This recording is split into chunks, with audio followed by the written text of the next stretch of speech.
I get stronger by spending money in Hogwarts. This video is purely for entertainment and does not infringe on copyrights or laws. The rights to the novel and image belong to the original author. We do not claim ownership.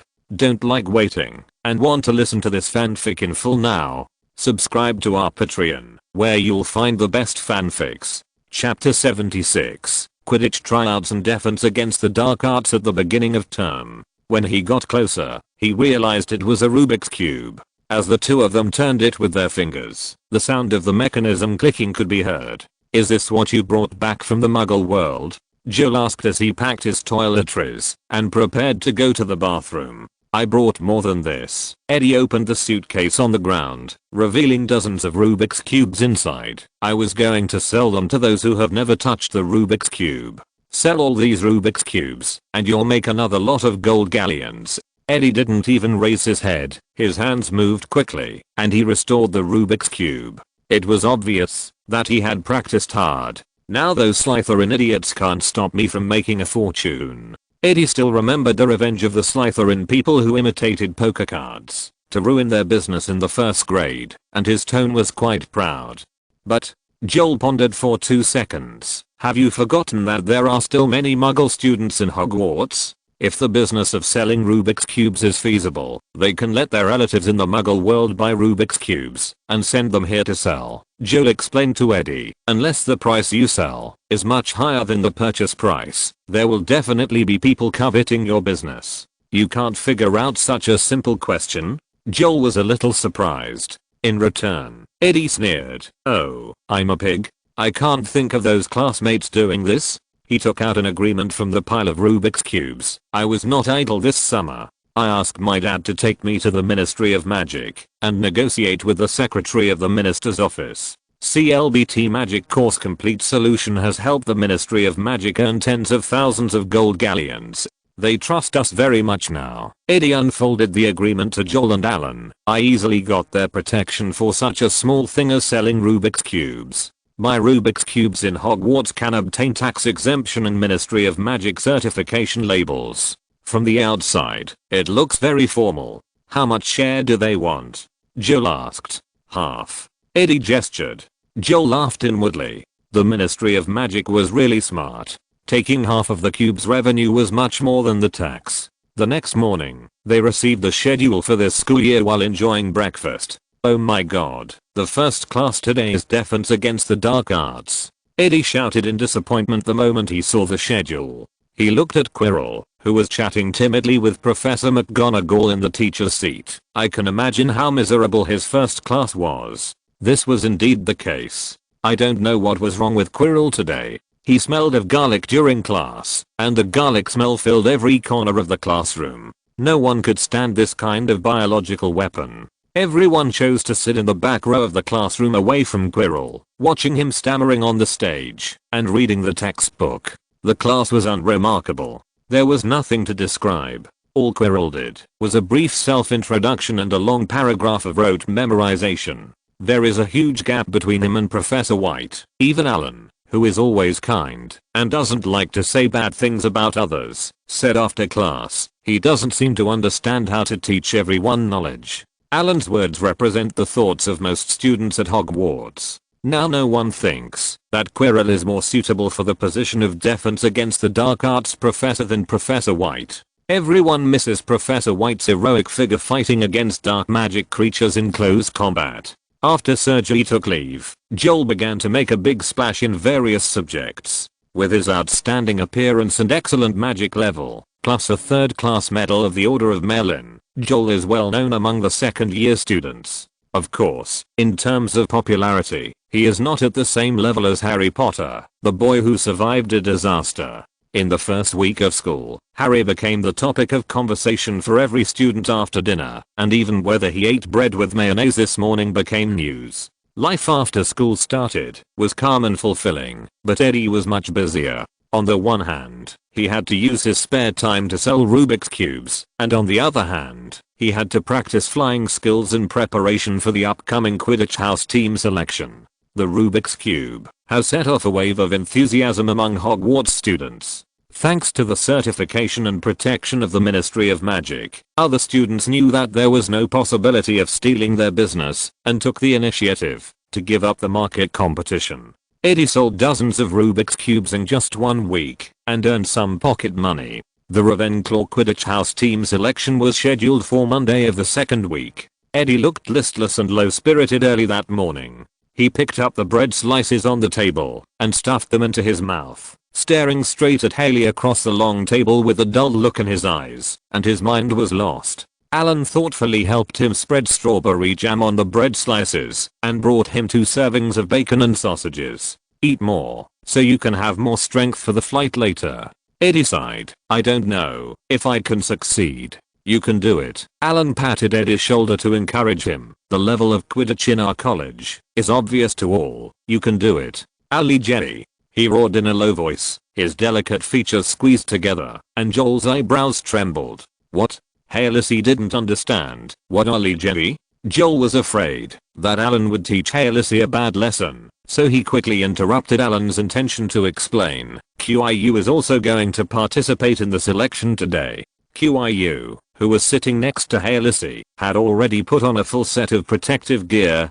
She took a sip of juice, and her fingers holding the glass were shaking, obviously very nervous. The selection started on time at 9 o'clock. Joel, Alan, Marita and Haley sat in the stands of the Quidditch field, watching the performance of everyone on the field. Eddie said he was nervous, but when he actually took the test flight, he was the best among all the students who participated in the selection. His Nimbus 2000 crushed the group of sweeping 7 stars. QIU's Angela's performance was also good, steady and standard. From Joel's immature perspective, he was still a long way from Charlie and Roger Davis. The previous Quidditch captain had graduated, and the current captain Roger Davis read out the short list after all the students finished their test flights. He transformed himself into a chaser, just like Eddie, letting QIU replace him as the previous seeker. Everyone, at the end of the selection, Roger stayed behind to encourage the selected players. Everyone knows that our results last year were very poor, and it even dragged down our score in the College Cup. I don't want to repeat the same mistake this year. We may not be able to defeat the powerful Slytherin and Gryffindor, but we must lose with dignity. We must never let them look down on us. Even if they beat Ravenclaw, we will bite off a piece of meat from him and let him know that we Ravenclaws are not useless in Quidditch. Please vote for recommendation. Chapter 77. Halloween is coming. The Ravenclaw Quidditch team was excited and returned to the locker room in high spirits. I don't know if it was Joel's illusion, but the dormitory was always boring without surgery. Eddie was calculating the income from the Rubik's Cube and was busy practicing Quidditch skills. Alan was busy practicing potion skills all day long. Although his family had always wanted him to take over the management of the Bibby Every Flavor Bean Company, Alan seemed to be more obsessed with the mist of potions in the crucible and kept holding the potion book all day long. As for Joel, he was calculating the Hollywood interception time that matched the date, based on the astrological chart, and at the same time, prepared all the items he might need. On the weekend, Joel had nothing to do, so he went to the library for 2 rounds. He came here to find some books on wand learning. This wand must be made by himself. Although the system gave him the production method, Joel believed in the importance of double insurance, and he had to verify it. Joel found all the books about wands in the public area and put them all together. The librarian, Madam Pince, forbade students to cast spells in the library, so Joel couldn't use a levitation spell to move the books. Fortunately, this area was located in a remote corner of the library, and no students would come here normally. Joel walked forward with a pile of books that blocked his vision. Joel didn't expect that he would really bump into someone at an intersection, and heard a cry of pain. He quickly put the book on the ground and saw a thin girl with fluffy brown curly hair lying on the ground, with her skirt moving up to reveal a section of her snow white calf. Hermione rubbed her ankle and complained, "Can't you watch the road?"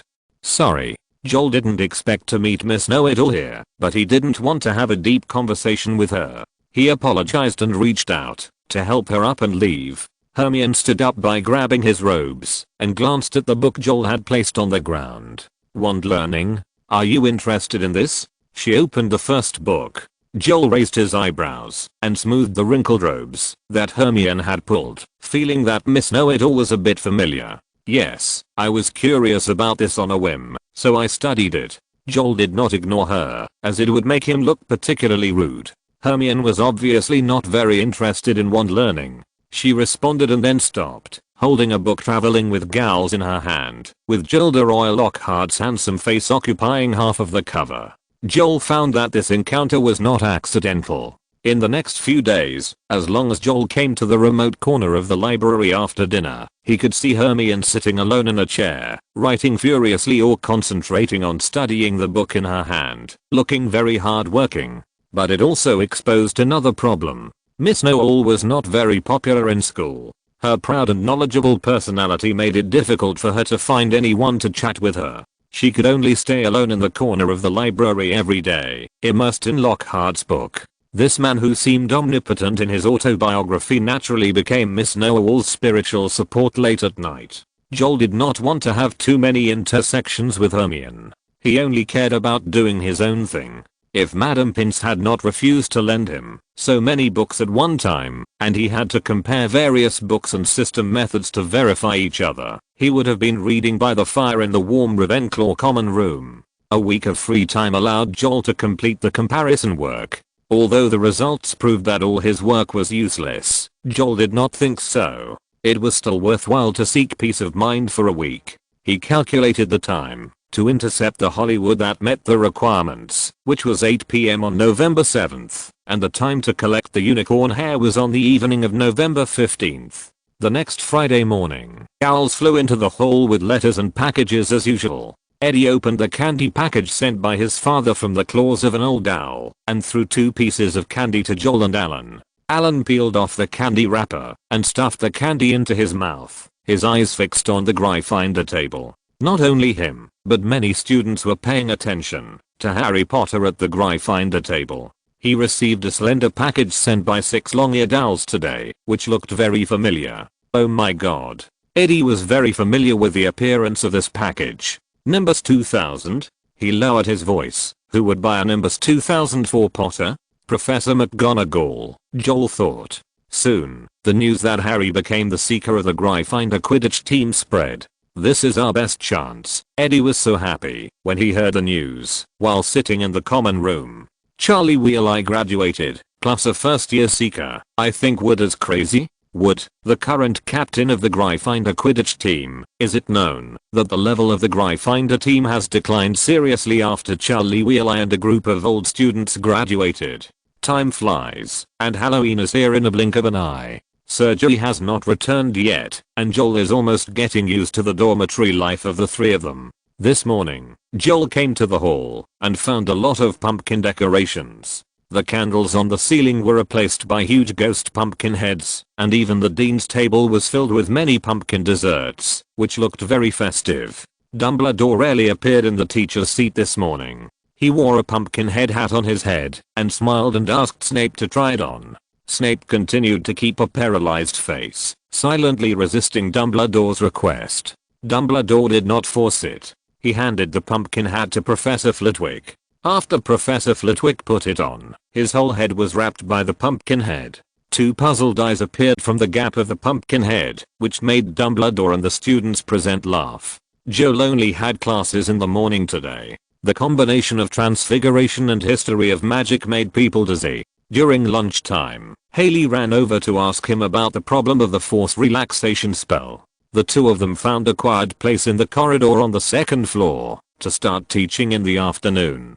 Professor Flitwick only mentioned this spell in class. Because the owl exam does not involve this spell in the standard spells, Professor Flitwick did not teach the specific method of use, but just let the interested students go back and try to practice it themselves. Haley's comprehension is quite good. It only took her an hour to master this spell. To be honest, this spell is quite useful. I don't understand why the owl exam does not include it in the exam scope.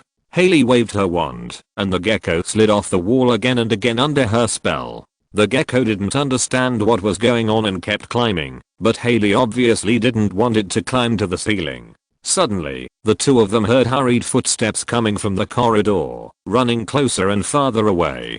What's going on? Under normal circumstances, running in the corridor is not allowed. If Filch catches you, you will be punished by compulsory labor. Joel and Haley were curious about who was so bold to violate the school rules. They poked their heads out of the abandoned classroom and saw a figure with brown curly hair running into the girls' bathroom. Oh no, it can't be such a coincidence, right? Chapter 78, Warm-Hearted Haley. What happened? Haley was a little curious. She must have had to pee. Joel guessed who ran into the women's restroom. He didn't intend to interfere with the plot of the original novel. The troll incident tonight would allow the Iron Triangle to establish a closer relationship. If he acted rashly to prevent this from happening, would the plot change? If the Iron Triangle couldn't work together to solve Voldemort, it would be a big trouble. But I heard her cry. Haley was very serious, looking at Joel with a pair of wet eyes. Didn't you hear it? Did she? Joel said against his will. He didn't want Haley to go. Haley nodded. Yes, she must have encountered some difficulties. Let's go help her. How come I didn't realize that you are a kind-hearted person? Joel complained in his heart, watching Haley wave her wand quickly, and the gecko was sent directly to the ceiling by her floating spell. The gecko was stunned, lying on the ceiling honestly, and dared not move. Joel followed Haley to the door of the bathroom on the second floor. I'll go in and ask. You just wait here. Haley smiled as she saw that he was staring at the sign for the women's bathroom. Joel sighed in his heart and watched Haley walk into the bathroom with light steps. Haley stayed in there for 5 or 6 minutes and then walked out dejectedly. She's a freshman from Gryffindor. She was excluded in the college and was in a bad mood. I heard her complaining about 2 boys. But I'm too stupid to comfort people, Haley said a little disappointedly. Anyway, she kept crying and told me to leave her alone. What a pity. Joel said this, but he secretly applauded in his heart, which was quite hypocritical. Let's go back to the common room first, Joel suggested. According to the Halloween tradition, you can make a small change to your appearance tonight. Okay, Haley hesitated for a moment and followed Joel's steps. How about I add 2 small fangs? The kind of vampire. At the Halloween dinner, many students wore homemade small accessories. Some wore a vivid octopus hat on their heads. Some senior students imitated elves and used human deformation to make their ears pointy and thin. Eddie actually wore a Superman cape, but his body was thin and he didn't look like a Superman at all. Haley wore a pair of small fangs slightly exposed on the corners of her mouth, with long black hair and pale cheeks, which looked really interesting. Joel changed his clothes today with a grey cloak, a silver scarf, and a blue pointed hat, the same as Gandalf in the Lord of the Rings novel, both of whom are close combat wizards. In the auditorium, countless bats were lying on the ceiling and walls. Joel felt a little scared when he saw this scene. Fortunately, he didn't have to eat them. Joel had never thought that the fried potato chips on the table were so charming and delicious. Halfway through the sumptuous dinner, as Joel expected, Oscar-winning actor Professor Quirrell stumbled into the restaurant, his turban crooked, as if he had just put it on, and his face was full of panic. A giant monster ran out from the underground classroom. Quirrell's acting was very realistic. He acted vividly in front of Dumbledore without any flaws. After saying this, he fainted on the ground. The hall was in chaos. The students were running around until Dumbledore said quiet, and the hall was calm. Prefect, take the students of your college back to the dormitory. His low voice resounded throughout the hall after the blessing of the spell. Ravenclaw second-year students, follow me. Catelyn, who was promoted to the 6th grade, stood in front of the long table and raised a fist, like Joan of Arc. Don't walk around, follow my footsteps. Joel and Haley stood at the end of the team, and the team moved forward in an orderly manner and left the hall. After leaving the main part of the castle, they were actually safe. Joel was sure that the troll had nothing to do with the Ravenclaw Tower. Quirrell released the troll to steal the Philosopher's Stone in the corridor on the 4th floor. But the students didn't know, especially Eddie. His calves were shaking when he went upstairs. You're still Superman? Joel laughed. Eddie rolled his eyes at Joel. Haley pulled Joel's arm in the dark and winked. What's wrong? Joel slowed down his pace. The students in front didn't notice and walked upstairs on their own. Is the girl still in the bathroom on the 2nd floor? Haley was a little worried. Should we go and confirm it, sister, who will cry in the toilet for an afternoon? Joel said helplessly. He didn't understand it when he read the original book. Wouldn't Hermione's legs be numb if she cried in the toilet from afternoon to night? Besides, there are so many professors in the castle. They will definitely ensure the safety of the students.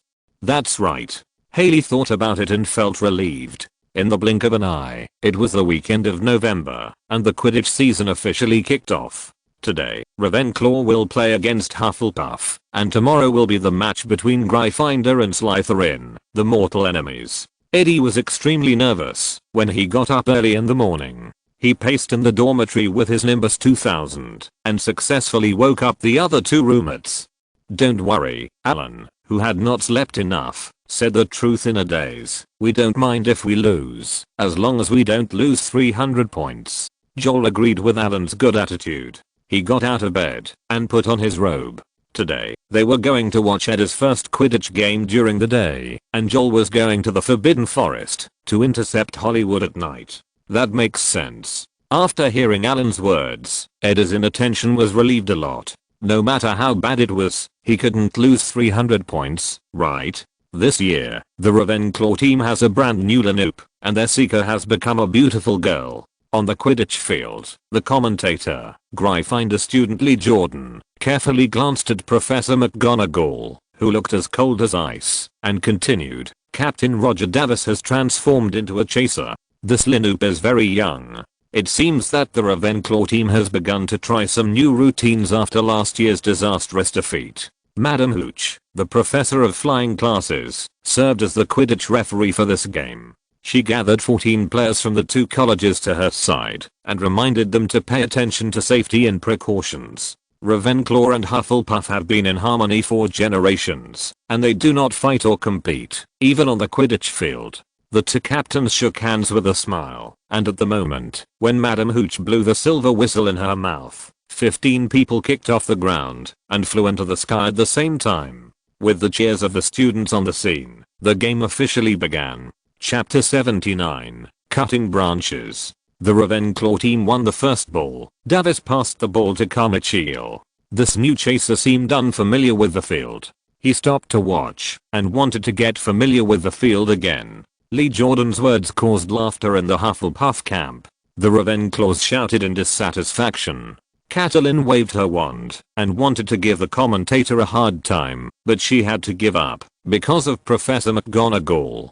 Carmichael observed the court for 5 seconds and finally passed the ball back to his teammate Davis. Lee Jordan, the commentator, liked to tease the players on the court. Davis threw the quaffle in his hand towards the goal without hesitation. The Hufflepuff goalkeeper seemed to be moved by Carmichael's emotions and was carefully observing the structure of the court, but the quaffle had already flown into the goal. Lee Jordan immediately added after saying this, "I was just joking." Ravenclaw's new player Carmichael has a very good overall view. The quaffle he threw was like a precise scalpel that smashed through Hufflepuff's defense line. Lee Jordan must have grown up in the Muggle world, Joel thought. Many viewers didn't quite understand the scalpel he mentioned.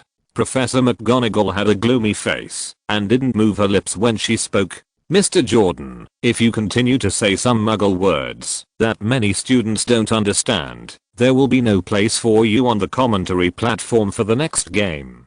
Professor McGonagall's words were transmitted to the audience in the stands through the microphone in Jordan's hand, and they laughed out loud like a boo. Jordan's face was as red as a monkey, just like the faces of the Hufflepuff players 10 minutes later. They were now trailing 10:60. Only 10 minutes had passed since the game, and the Ravenclaw chasers, led by the newcomer Carmichael, had smashed the Hufflepuff defense into pieces. The Hufflepuff defense had already gone ruthless. They could see who was the initiator of Ravenclaw's attack, so they simply focused all their defensive energy on Eddie. As long as they cut off the connection between him and other Ravenclaw players, the defense would be considered a success. This move achieved good results as soon as it was implemented. Although Eddie had an excellent overall view, it was his first time on the court and he lacked experience. He didn't know what to do in the face of such a double teaming situation. For a while, the Ravenclaw team's offense fell into a quagmire. But this brand new Linoop did not bore the audience in the stands for too long. In the 28th minute of the game, Qiu Zhang neatly shook off the Hufflepuff Seeker, manipulated the flying broom, and picked up the golden snitch from midair with a beautiful posture. Instantly, a sea of joy formed in the Ravenclaw stands, and the students hugged each other to celebrate the first Quidditch victory in 2 years. The audience did not hesitate to applaud. This new Ravenclaw team was full of hope. The Ravenclaws, who had been numb to losing, tasted the long-lost taste of victory. They gathered outside the Ravenclaw locker room and carried their hero back to the common room. Eddie excitedly waved on everyone's arms, like a general returning from victory. Haley sent a bill to Honeyduke's candy store and the Three Broomsticks bar, ordering a lot of snacks and drinks as condiments for celebration. After lunch, Eddie leaned on the sofa in the common room, accepting everyone's praise and compliments, until Sergei dragged his suitcase into the common room. "Sergei?" Eddie exclaimed in surprise, and this enthusiasm scared Sergei. He seemed to have not rested for a long time. The dark circles under his eyes were very serious. His body was much taller and looked thinner. Eddie's face quickly cooled down, no longer as enthusiastic as when they met. He waved his hand slightly irritably to drive away the audience around him and returned to the dormitory. "What's going on with him?" Sergei asked Alan, who came over. Unlike Eddie, Sergei and Alan have always had a good relationship. Alan narrowed his eyes and smiled. "He actually cares about you a lot. You don't know, he is on the Hogwarts train." Alan didn't give Eddie any face at all and told him about how he was circling around the Hogwarts train looking for Sergei. "How are you recently?" Joel came to Sergei and took the suitcase from his hand. Sergei was stunned for a second. "Not very well." Joel pursed his lips and patted Sergei's shoulder. He guessed that Sergei's grandfather had passed away. Sergei saw warmth in his roommate's eyes, which was completely opposite to the look in his relative's eyes after his grandfather passed away. He grinned with the stiff muscles at the corners of his mouth, revealing an ugly smile, and followed his two roommates back to the dormitory. Eddie sat on the chair with a stern face, looking unhappy, but when Sergei spread out the quilt on the bed, he took the initiative to help him clean the dust. After making the bed, Sergei began to pack his suitcase. Can anyone lend me some money? I haven't bought the textbooks for the new semester yet." Sergei took out the clothes in the suitcase and folded them and put them in the closet.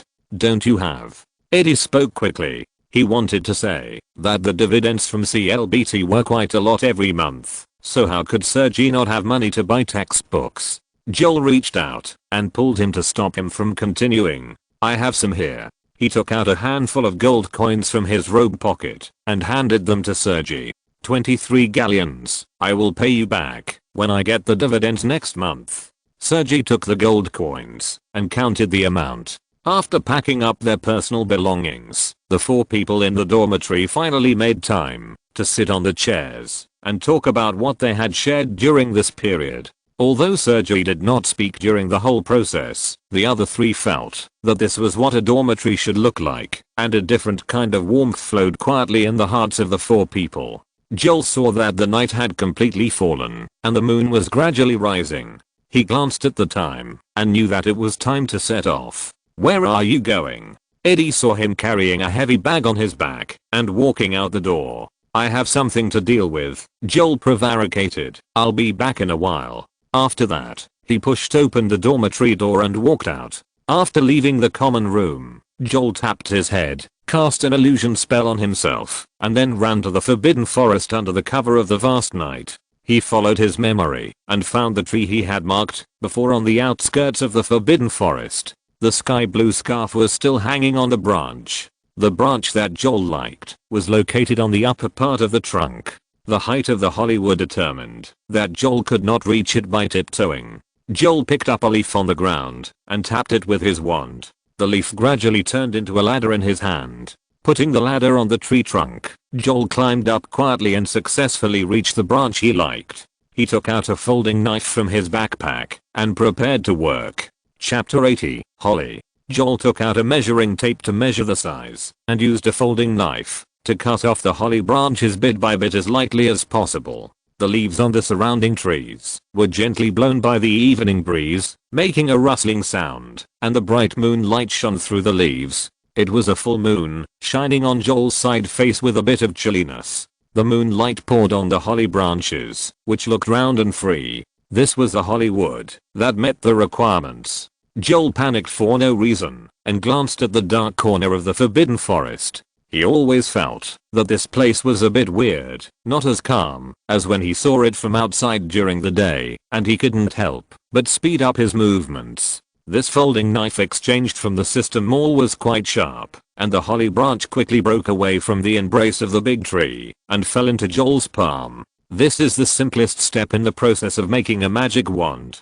Joel slowly climbed down the ladder, waved the magic wand, and took down the sky blue scarf hanging on the branch above. Fortunately, the scarf had not faded or broken after 2 months of exposure to the wind and sun. Joel used the scarf to wrap the holly branch, and then turned around to leave the forbidden forest. Just after taking 2 steps, Joel heard a rustling sound behind him. The last time this sound was heard, he thought it was the sound of the evening breeze, but now it seemed to be made by some animal stepping on the low bushes. Then he seemed to be stared at by some terrible animal. The muscles in his back stiffened. The unprecedented sense of urgency prompted Joel to make a forward move. He rolled forward, and the wand in his hand naturally aimed at the bushes behind him. In the silent forbidden forest, Joel could even hear his pounding heartbeat. The blood in his body was rushing up impatiently. He was sure that there was potential danger in the bushes. He swallowed a mouthful of saliva, and his Adam's apple rolled unnaturally.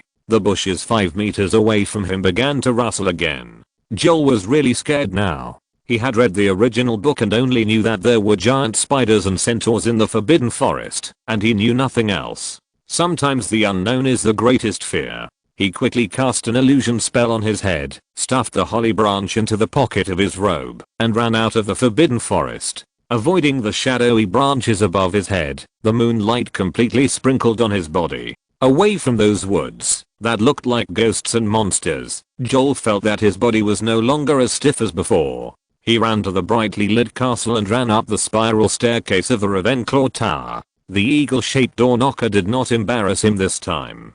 After answering a simple sociology question, Joel entered the common room through the bronze door. Noisy sounds instantly flooded into his ears. Many students were holding butterbeer in their hands and playing board games in the common room.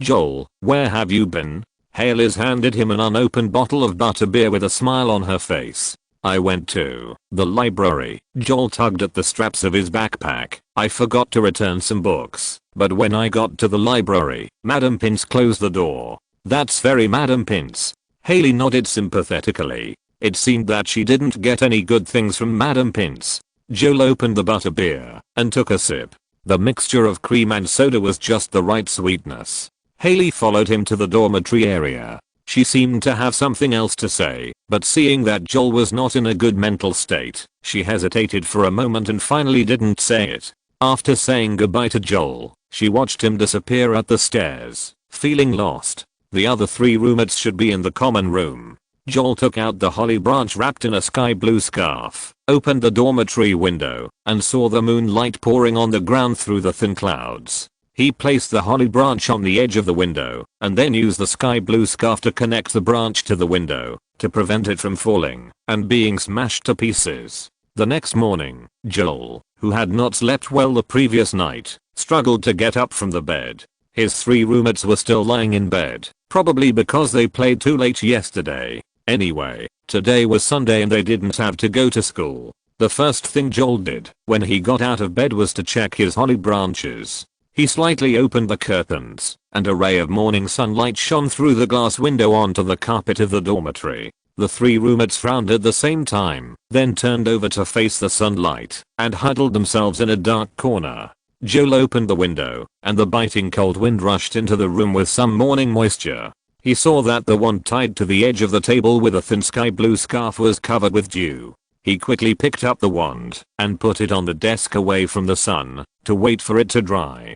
"Can you close the window?" Eddie was used to sleeping without a quilt, so he wore a thin pajamas. At this time, he was freezing and sober, but his tone was not good. Sorry. Joel knew it was his own fault, and quickly closed the window, and pulled the curtains. Now the dormitory was dark again. "Go back to sleep." The three roommates slept like dead pigs. Joel ran to the bathroom to wash up and then went downstairs for breakfast. Most of the people on the long table in the auditorium were students from Gryffindor and Slytherin. The two houses would soon decide the winner on the Quidditch field. Harry Potter, as the new Seeker of Gryffindor, was nervously stuffing food into his mouth, and there were several roommates beside him pouring juice for him. This scene looked familiar. Joel sat at the empty Ravenclaw long table. There were only a few people eating at the long table. Even the dishes sent to the long table by the house elves were much less. Joel had nothing to choose from, so he picked up the toast and poured a large spoonful of jam on it. After breakfast, Joel went around the Black Lake. When he returned to the common room, his roommates were awake. Eddie was stretching and yawning as he made the bed. Alan ran out of the bathroom with wet hair. Sergei was sitting on a chair with his feet up, reading a book on CLBT magic courses. He seemed to be checking whether the staff of the Ministry of Magic had done their best after taking over this job. His owl, Poppy, was standing on the windowsill, holding a letter in his claws, with his head held high, as if to take credit. Joel stuffed a handful of owl food into Poppy, and then took the letter down. It was sent by Professor White, and there would be one every month, which meant that Poppy would travel back and forth between England and France every month. Thinking of this, Joel felt a little bit reluctant, and took out a handful of owl food from the jar, and stuffed it into Poppy. Poppy's big eyes were full of doubts, but since it was given, there was no reason not to accept it. The owl reacted quickly, and put all the owl food into its own small cage. Joel unfolded the letter. The handwriting of Professor White was unusually sloppy. One could tell how excited he was when he wrote it. The Soviet Union was about to collapse. Chapter 81, Unicorn. The Eternal Night People are like a sword of Damocles to Professor White and his daughter. Although Andre and others were driven back by them, they dared not relax their vigilance at all, fearing that these people would come to their door again. Now, the Soviet Union is really going to disappear. And the Soviet Ministry of Magic, a huge organization composed of the magic ministries of 15 member countries, is also about to collapse. The Eternal Night People will also become history. Joel can understand Professor White's excitement, and he hurriedly sat on the chair and wrote a reply. Bobby was flirting with Sergio's owl Caesar. The two owls rubbed the thick fur on each other's necks. Bobby also wanted to share the owl food he had worked hard to earn with Caesar. But in a blink of an eye, another letter was stuffed into Bobby's claws. It was from that unscrupulous master. Go and give it to Professor White. Joel took out a handful of owl food from the jar again. Poppy looked at what Joel had in his hand, then looked back at the copy in his cage. After thinking for a while, he felt that it was a good deal. He turned his head 270 degrees and looked at Caesar with affectionate eyes, then flapped his wings and flew away. Written for Professor White. Eddie tidied the bed and sat down on it. The bed instantly returned to its original messy state. Yeah. Joel responded, looking at the dried holly branches and putting them in a long box. Eddie seemed to just want to ask and did not express anything afterwards. He was not like the boy who had shouted to the world that Professor White was his goddess. Children's love is like a cloud, which will be blown away by the wind. At lunch, Gryffindor students were unusually manic. The reason was simple. They defeated Slytherin again, and the new Seeker Harry Potter lived up to everyone's expectations, and won the Golden Snitch. In the eyes of Gryffindor, this year's Quidditch Cup is within their grasp. There is no need to say more about Ravenclaw. They were defeated last season, and had no power to fight back in front of their powerful strength. As for Hufflepuff, they can't even beat Ravenclaw now. How can they beat them? According to this logic, Gryffindor students can celebrate their victory this season in advance. At the Slytherin table in the other corner of the hall, Draco Malfoy had a gloomy face. He originally planned to watch the scar-headed boy's first Quidditch game and laugh at him when he came back. He never thought that the scar-headed boy had such an amazing flying talent. Ravenclaw watched coldly throughout the whole process. After easily defeating Hufflepuff, the Little Eagles also had a little fantasy. They also longed to have the Quidditch Cup. A week later, Joel sneaked into the Forbidden Forest again. When passing by Hagrid's hut, Joel subconsciously looked inside. It was pitch black without any light. At 8 o'clock in the evening, Hagrid didn't know where he ran to. Joel instinctively felt that something was wrong tonight. Maybe he was scared when he came here last week, he muttered, trying to forget the terrifying things that happened last week. No matter what, he had to get the unicorn hair today. The next full moon night that met the requirements was 7 months later, and he couldn't wait. Joel easily entered the Forbidden Forest. In the past 2 months, he had collected a lot of information about unicorns. One of them was that unicorns didn't like to come into contact with males. This was not a problem. Joel didn't want those unicorns to send their hair to him obediently. He prepared many plans. Joel, who was familiar with the original book, knew that there were many unicorns in the Forbidden Forest. His biggest concern when he came here was not to be bumped into by Voldemort and Quirrell. He guessed that with Voldemort's character of not wanting others to know what he did, he would definitely catch the unicorns in the depths of the Forbidden Forest, so he specially circled around the Forbidden Forest again and again. But there was no trace of the unicorn at all. Seeing that time was slowly passing, Joel was a little anxious. He was forced to move towards the depths of the Forbidden Forest, even though there was a voice in his heart that kept shouting to stop him. Joel walked along a narrow path, and suddenly he saw something on the ground flashing a silver blue light. He walked closer and saw a pool of blood, the blood of a unicorn. The blood was sticky on the leaves on the ground, and it had not completely dried up.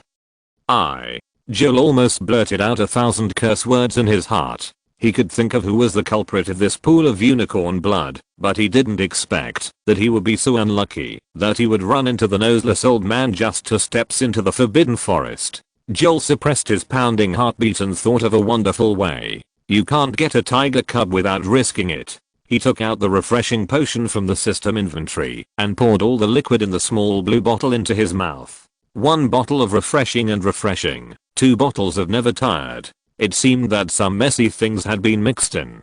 Joel felt that the fatigue brought by a busy day had all dissipated, and he was now in good spirits and could run around the Black Lake twice. Holding the magic wand, Joel cast the disillusionment charm again and followed the bloodstains left by the unicorn into the depths of the Forbidden Forest. The silver blue bloodstains became more and more dense, and now they appeared not only on the ground, but also on the trunks of several holly trees. The unicorn seemed to be struggling violently, but to no avail. The blood was getting more and more, and Joel was panicking. The unicorn was in great danger, and even if the noseless old man possessed the back of Quirrell's head, he would be much more powerful than the unicorn.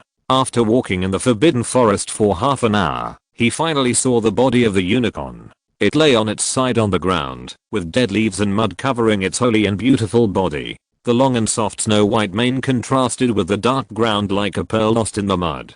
Joel stopped, holding his breath for a moment, waiting for what would happen next. As expected, a figure wearing a black hood crawled slowly on the ground, like a poisonous snake that had poisoned its prey and was waiting to devour it. The man crawled to the side of the unicorn's body, opened his mouth and bit the unicorn's wound, and began to suck its blood. Joel didn't dare to breathe and squatted quietly, avoiding the branches in front of him, and firmly imprinted this scene in his mind. The unicorn's body shrank rapidly at a speed visible to the naked eye, and the man's stomach swallowed all the unicorn's blood like a bottomless pit.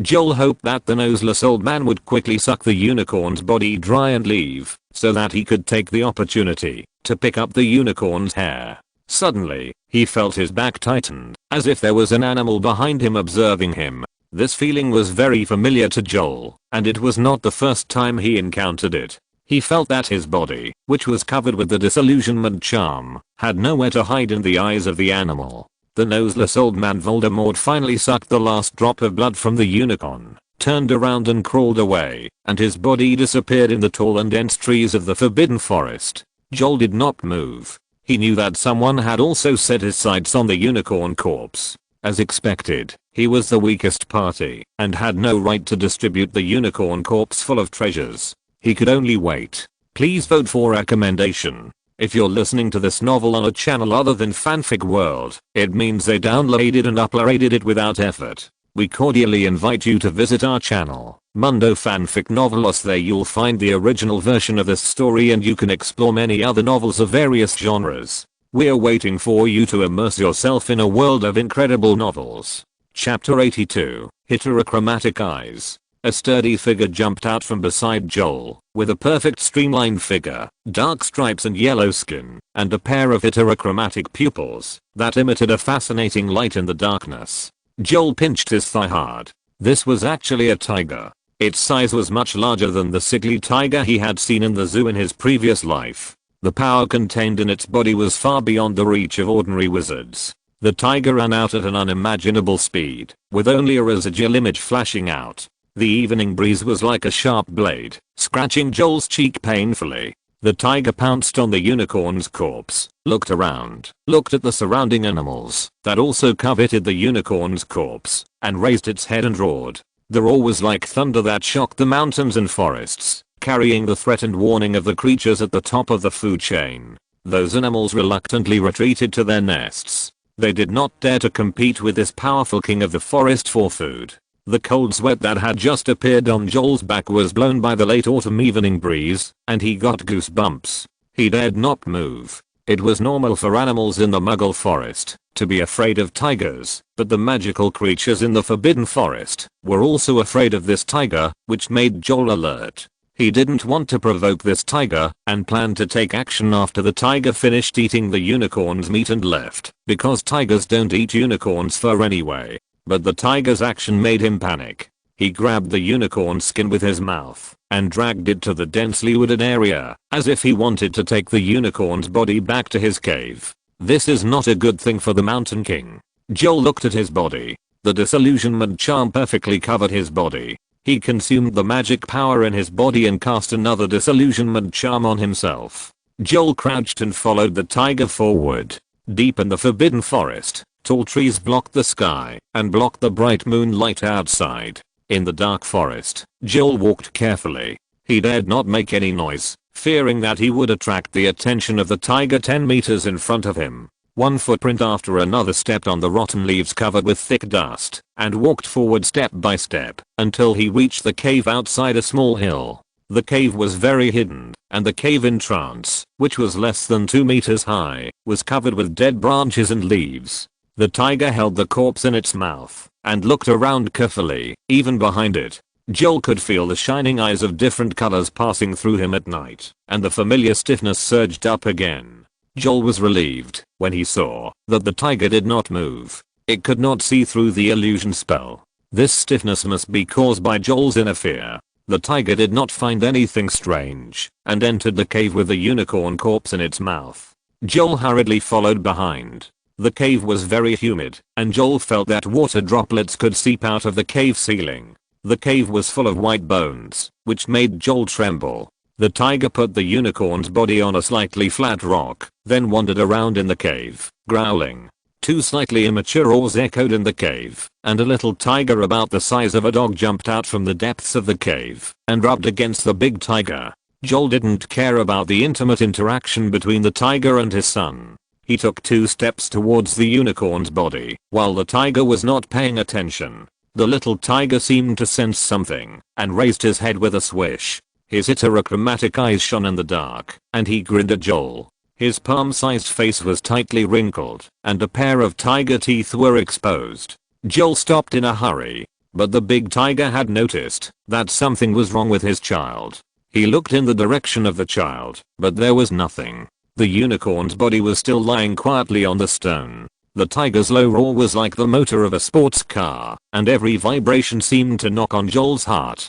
Can this little tiger see me? Joel was panicking, but he still forced himself to calm down, because he knew he couldn't move now. If he moved a step, the tiger would definitely find out. The disillusionment spell couldn't cover his figure all the time, and it would reveal a flaw when he moved. The little tiger crawled forward 2 steps, staring at Joel with heterochromatic eyes and roaring twice. The big tiger had a human-like puzzled expression on his face, but he still waved his claws forward at the urging of his own child. The claws attacked Joel's body with a sound of breaking through the air. Joel took a deep breath, closed his eyes and didn't move. The tiger's claws were only 3 inches away from Joel's body at the closest point, and the wind driven by the claws blew Joel's arm and stung him slightly. Joel held his breath in his chest and dared not let it out. The tiger's animal nature was released without concealment, with a strong fishy smell. That made people nauseous. What a close call. The little tiger sniffed the ground, looking very puzzled, and his heterochromatic eyes, brighter than his father's, glanced around at Joel's position. Nothing was found. The father had already jumped onto the rock impatiently, growling, signaling it to go up and share the food. The little tiger quickly jumped onto the rock, took the raw meat thrown by his father, and devoured it voraciously. Joel watched the two tigers carrying him on their backs to enjoy tonight's supper, and the breath hanging in his chest finally eased out slowly. Now there were two options before him: wait here until the tiger father and son finished their supper and fell asleep, or take a few hairs from the unicorn's corpse when they turned their backs to him. He chose the first option without hesitation. When faced with the fear of his life, Joel always followed his heart. Joel was very patient. Being in an extremely humid cave was nothing. He watched the tiger father and son sticking their butts out and feasting, and the sound of chewing bones was endless. He closed his eyes slightly, and the water vapor above the cave gathered into drops and fell on him, dyeing the black robe sleeves darker. Joel tried to keep his breathing very low to reduce his presence in this cave. The tiger ate very quickly, which helped Joel get rid of his worries about the duration of the disillusionment spell. The little tiger took one last look at where Joel was, and there was really nothing strange about it. It just shook its head and followed its father into the depths of the cave. Joel continued to stay where he was without moving. Sure enough, after a while, the tiger and his son jumped out and walked around the cave again and again, as if they were digesting their food, or as if they were patrolling their territory. It has to be said that it is quite shabby for such a majestic tiger to live in such a cave. Joel's heart suddenly couldn't stop falling. Why did such a powerful tiger live in such a damp and airtight cave? He looked at the distant mountains outside the cave. That was also a forbidden forest. Under the cover of the night, it was like a man-eating beast. Who knows what kind of monsters and demons are hidden in it? Chapter 83, Wand obtained. After wandering in the cave for half an hour, the tiger father and son finally calmed down and disappeared into the darkness. After a while, a slight snoring sound was heard. Finally safe. Joel's shoulders collapsed. He wiped his forehead, which was covered with water vapor or sweat, and felt sticky. He tiptoed to the skeleton of the unicorn. This beautiful and holy unicorn now only had a head and scattered broken bones. The feathers were scattered all over the ground like mercury. Joel sighed and found a few intact silver feathers and stuffed them into his pocket. If you want to blame someone, blame the old man without a nose. I didn't want to kill you. Joel felt a little melancholy. After taking the unicorn hair, Joel cast an illusion spell on his head and left the cave. He looked along the way he came. He had walked into the forbidden forest for about an hour. The Hogwarts castle was tightly blocked by tall trees, and only a few tall towers could be seen. Joel found the Ravenclaw tower accurately. There were still a few lights on there, like the light waiting for you to come home. Joel returned the same way. Fortunately, his brain was useful enough that he did not get lost in the dense forest. After wandering in the forbidden forest for more than half an hour, he finally walked out and found Hogwarts castle in front of him. He rushed into the Ravenclaw tower under the disillusionment charm. When he returned to the dormitory, his 3 roommates were still awake and were playing poker on Eddie's bed. Eddie grabbed a handful of poker cards and looked at Joel. Where did you go to make a scene? Joel looked at himself. He was sticky and smelly under the warm light. The cave where the 2 tigers lived was damp and unventilated, and the smell of rotting bones and flesh inside inevitably stained him. I'm going to take a shower first. Joel quickly took off his robe and went into the bathroom with his pajamas and toiletries. What's wrong with Joel? Eddie frowned. It's been like this for 2 consecutive Saturdays. It's none of your business. Sergey looked up at him, wanting to say it's none of your business, but after thinking about it, he swallowed it back. I don't know either. Joel washed himself thoroughly before returning to the dormitory and lying down. He took out the unicorn feather from the pocket of his old robe and put it together with the holly branch, covered himself with the quilt and fell asleep. The 3 roommates looked at each other. Put it away. I'm very tired and want to go to bed early. Sergey threw the good cards in his hand on the bed. Yes, I'm also very tired. I have to go to the library to borrow 2 books tomorrow. Alan also reacted and put away the cards.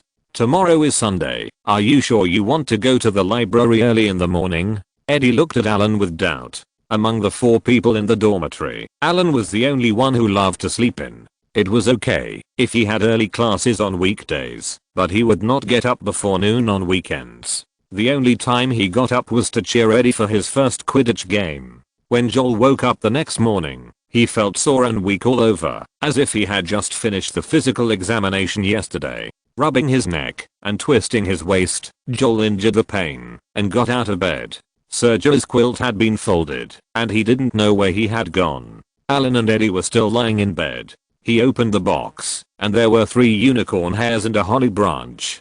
2 of the hairs were stained with silver blue blood, which looked particularly beautiful after drying. When he was plucking the hair, he didn't care so much, just grabbed a handful and came back. Now it seems that only one can be used on the wand. Joel took out the intact unicorn hair and holly branch. After washing up, he carried his bag and sneaked into the men's bathroom on the 2nd floor of the castle, got into the compartment, and locked the door. He took out a folding knife from his backpack, first dug a deep hole at the bottom of the holly branch, and then poked the unicorn hair in. After stuffing all the unicorn feathers into the holly branches, Joel took a measuring tape and measured his body data according to what he saw in the wand books, which was closely related to the length of the wand. After the measurement, Joel swung his folding knife and cut off all the excess holly wood, so that the unicorn hair as the wand core was sealed intact in the holly wood. 11¼ inches. Joel was satisfied, and then used his original wand to forcefully scratch his forearm, tearing the skin like cloth, and dark red blood flowed out of the veins and sprinkled on the holly wood. The dark red blood soaked all the branches, and Joel breathed a sigh of relief. This wand is a bit ugly, but it's good to use. He has always been a pragmatist. The system prompts, the reward task, unique wand, has been successfully completed. Congratulations to the host for having his own exclusive wand. Joel's fingertips connected to the Hollywood burst into a strong red light, which was so strong that the Hollywood was also wrapped in it. 2 minutes later, the red light dissipated, but the Hollywood that remained had changed its appearance. The originally rough branches became smooth and round, and the bottom of the wand against the base of the thumb had a barely perceptible dark pattern, and the color turned into a deeper dark red, looking much more gorgeous and expensive. Joel waved the Hollywood, and the wand released all the magic power he input without leaving a trace, and the door of the bathroom cubicle was directly blown open by the airwave. It was as smooth as using one's arm, and there was no sense of obstruction as before. Joel whistled. In comparison, the grapevinewood wand was far inferior in terms of appearance and ease of use. He put the grapevinewood wand in the box and replaced it with the more convenient Hollywood. The tiger father and son in the Forbidden Forest were naturally forgotten by him, and the experience in the Forbidden Forest that night seemed like a dream when he recalled it. The quiet and boring life wore away everyone's patience. Eddie sold all the Rubik's cubes on hand. After deducting the profits from the magic part, the money he earned was not much more than the dividends received by CLBT in a month. Joel, do you have any ideas to make money? On the weekend of the beginning of December, Eddie was lying in the dormitory, his feet pressed against the wall, humming, "I'm almost bored to death. I want to count galleons. Count galleons." "This is the 15th time you ask this question," Alan said without raising his head. He was fiddling with the crucible on the desk facing the ancient potion book, thinking about how to make the crucible heat more evenly. Joel turned a page of the book. "Yes. Sergio opened the quilt. Tell me about it." He was a little impatient. Joel met Sergio's suddenly bright eyes, frowned slightly but immediately relaxed. "Selling gold. Do you do it?" The corners of his mouth slightly raised, with a little smile. "Gold?" Eddie's eyes widened, and the wrinkles on his forehead became more obvious. Alan, who was naive, was fiddling with the crucible with his magic wand. He was startled by Joel's words and accidentally poked out 2 sparks. The crackling sound was like fireworks. "Is it steamed and fake?" He was so nervous that he even mispronounced it. Joel looked at his roommate's surprised expressions, closed the book and laughed. "I was just kidding you guys. How could I possibly wrestle gold?" Today's update. I'm thinking about the details of the next plot. Chapter 84. A business worth taking a risk. Alan and Eddie breathed a sigh of relief when they saw Joel's successful prank smile. "I told you, this idea is too outrageous," Alan said with a smile. Eddie started kicking the wall out of boredom again, muttering to himself. When they went downstairs to eat in the evening, Sergei pulled Joel and dragged him to a secluded corner of the tower. "Are you serious?" Sergei whispered in his ear. "What?" Joel seemed to have no reaction. Sergei frowned. "Don't play dumb. Do you really want to wrestle gold?" Joel glanced around. The Ravenclaw students were either eating in the auditorium downstairs or staying in the common room. It was deserted and quiet. "Why, are you short of money?" Joel looked into Sergei's eyes. Sergei hesitated for a moment, then clenched his teeth. "Yes, I have this idea." Joel didn't ask Sergei where the monthly dividend money from CLBT was spent, but just narrowed his eyes slightly. "I plan to take action during the Christmas holiday. Can I be included?" Sergei seemed very eager for galleons, and when he saw Joel was willing, he immediately wanted to join. "Just the two of us, without Alan and Eddie." Joel had already made up his mind. "They are too weak and will cause trouble." "No problem." Sergei raised his eyebrows. "This operation will be abroad. It's very dangerous. Are you sure you want to come with me?" Sergei looked at Joel's face and agreed softly. "Do you have any savings?" Sergei searched his pockets and took out 2 silver coins from his robe. "Just 2 sickles." Joel was stunned. He knew Sergei was short of money, but he never thought that Sergei only had 2 sickles on him. Joel himself had saved 800 galleons from dividends so far. "That's all." Sergei blushed. "Don't worry, I will definitely do more. We have to borrow a little more." Joel thought for a while. "If we want to make money, we have to make a big one at a time. Who should we borrow from?" Sergei asked. "It's hard for us to explain to Alan and Eddie. The other 2 roommates are definitely not suitable candidates. I have a way. Let's go eat first." Joel pulled Sergei downstairs. Back in the common room, Joel met Haley, who came out of the girls' dormitory area. "I have something to tell you," the two said in unison. Haley's eyes lit up. She looked at Joel carefully and then followed him out. You go first." Joel leaned on the railing. Outside was the bright night sky. The stars were shining. Haley shook her head. "You go first. I'm not in a hurry." "What does this have to do with being in a hurry?" But Joel didn't refuse. "Do you have extra money?" "Yes." Haley looked into Joel's eyes. "How much do you want?" Joel was stunned for a second. "How much do you have?" "Well, I've saved about 2,000 galleons since I was a child." Haley bit her lip. Joel took a breath. "Do you need it urgently recently?" Haley shook her head. "I've bought all the Christmas gifts. If you want, I'll go to Gringotts to get it." "Okay. 2,000 galleons is definitely a huge sum of money." "Well, don't you ask me what I'm going to do," Joel suddenly asked. Haley shook her head. "Anyway, you can't run away. Just remember to pay it back to me." "It's okay not to pay it back," she added in her heart, her cheeks slightly red, looking at Joel's increasingly handsome face. "I'll pay it back to you after the Christmas holiday," Joel promised. "What do you want to tell me?" "Solving the big problem of funds." Joel's restless heart calmed down. "Well, you..." Haley hesitated for a moment, but couldn't say it after all. "Do you know how to cast a stunning spell?" Joel laughed softly. "I can teach you tonight." He has not been idle for half a school year. He has made great progress in courses such as charms. With a magic level above the average and his own ability to understand knowledge, even if Joel does not use the system in the future, his spell level will be much better than that of his classmates. It is no problem for him to guide Haley, who has rich theoretical knowledge but lacks practical experience. The Christmas holiday is coming in a blink of an eye. On December 13th, the students took the Hogwarts train back to London. Joel, Sergei and Haley went to Gringotts in Diagon Alley to get money. Haley's brother Bernie was furious when he heard that her sister was going to Gringotts to get pocket money for the little white-faced Joel. Bernie's rude words finally annoyed Haley. She threatened her brother that, if he dared to say a word, she would never go to cheer for Bernie in the Quidditch game next year. Bernie looked at Joel unconvinced, his lips moving again and again, but he didn't curse in the end. It was already evening when they arrived at Diagon Alley. There were not many people, and there was no need to queue in Gringotts.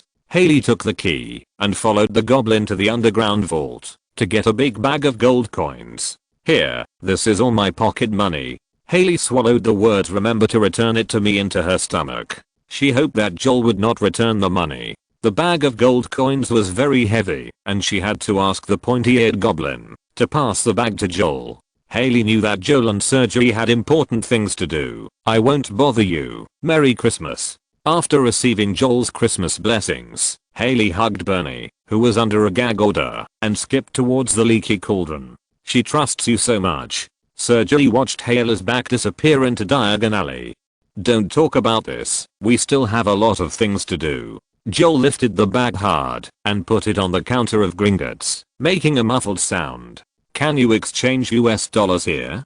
Joel looked at the old goblin sitting behind the counter. The old goblin glanced at the gold galleons in the cloth bag, adjusted his glasses to cover his greedy eyes. "If you want to exchange gold coins for a large amount of Muggle currency, you need to apply to the headquarters. How much is the middle? Just tell me the number." Joel couldn't wait. The situation changed a little bit every night. 3 points. "I will use my internal authority to exchange it for you."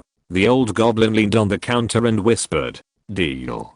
Joel exchanged 72 gold galleons for US dollars worth 2,400 gold galleons, which made Sergei not know what to say. He didn't do anything yet, and 72 galleons were thrown out. When night fell completely, Joel finally completed the formalities and left Gringotts with a large roll of US dollars. "Next, go to Nocturne Alley. Mr. Borgin and Burke have something we need," Joel said straightforwardly. After a big purchase, Joel had almost 400 galleons left. When paying the bill, Sergei's eyes couldn't stop twitching. Mr. Borgin and Burke's eyes were green with excitement. Such generous individual customers were rare in normal days. When leaving Nocturne Alley, sporadic snowflakes had quietly fallen on the collars of the two. "We will stay at the Leaky Cauldron tonight and leave for France tomorrow morning." Joel made arrangements. Going to France.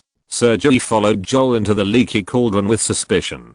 Chapter 85. Infiltration. December 14th. Calais, France, an important port in the northern region. A cargo ship was docked at the dock waiting to be unloaded. The sailors threw the cargo under the ship and excitedly discussed with their companions where to go for a drink in the evening and take a look at the unique charm of the Calais girls. There were laughter and joy on the dock, and the air was filled with the joyful atmosphere of rest after work. Joel and Sergei used the concealing effect of the disillusionment spell to quickly run down from the ship until they showed up in a remote alley. "I'm about to be drained of all my magic power." Joel was pale, squatting on the ground with a blurry vision.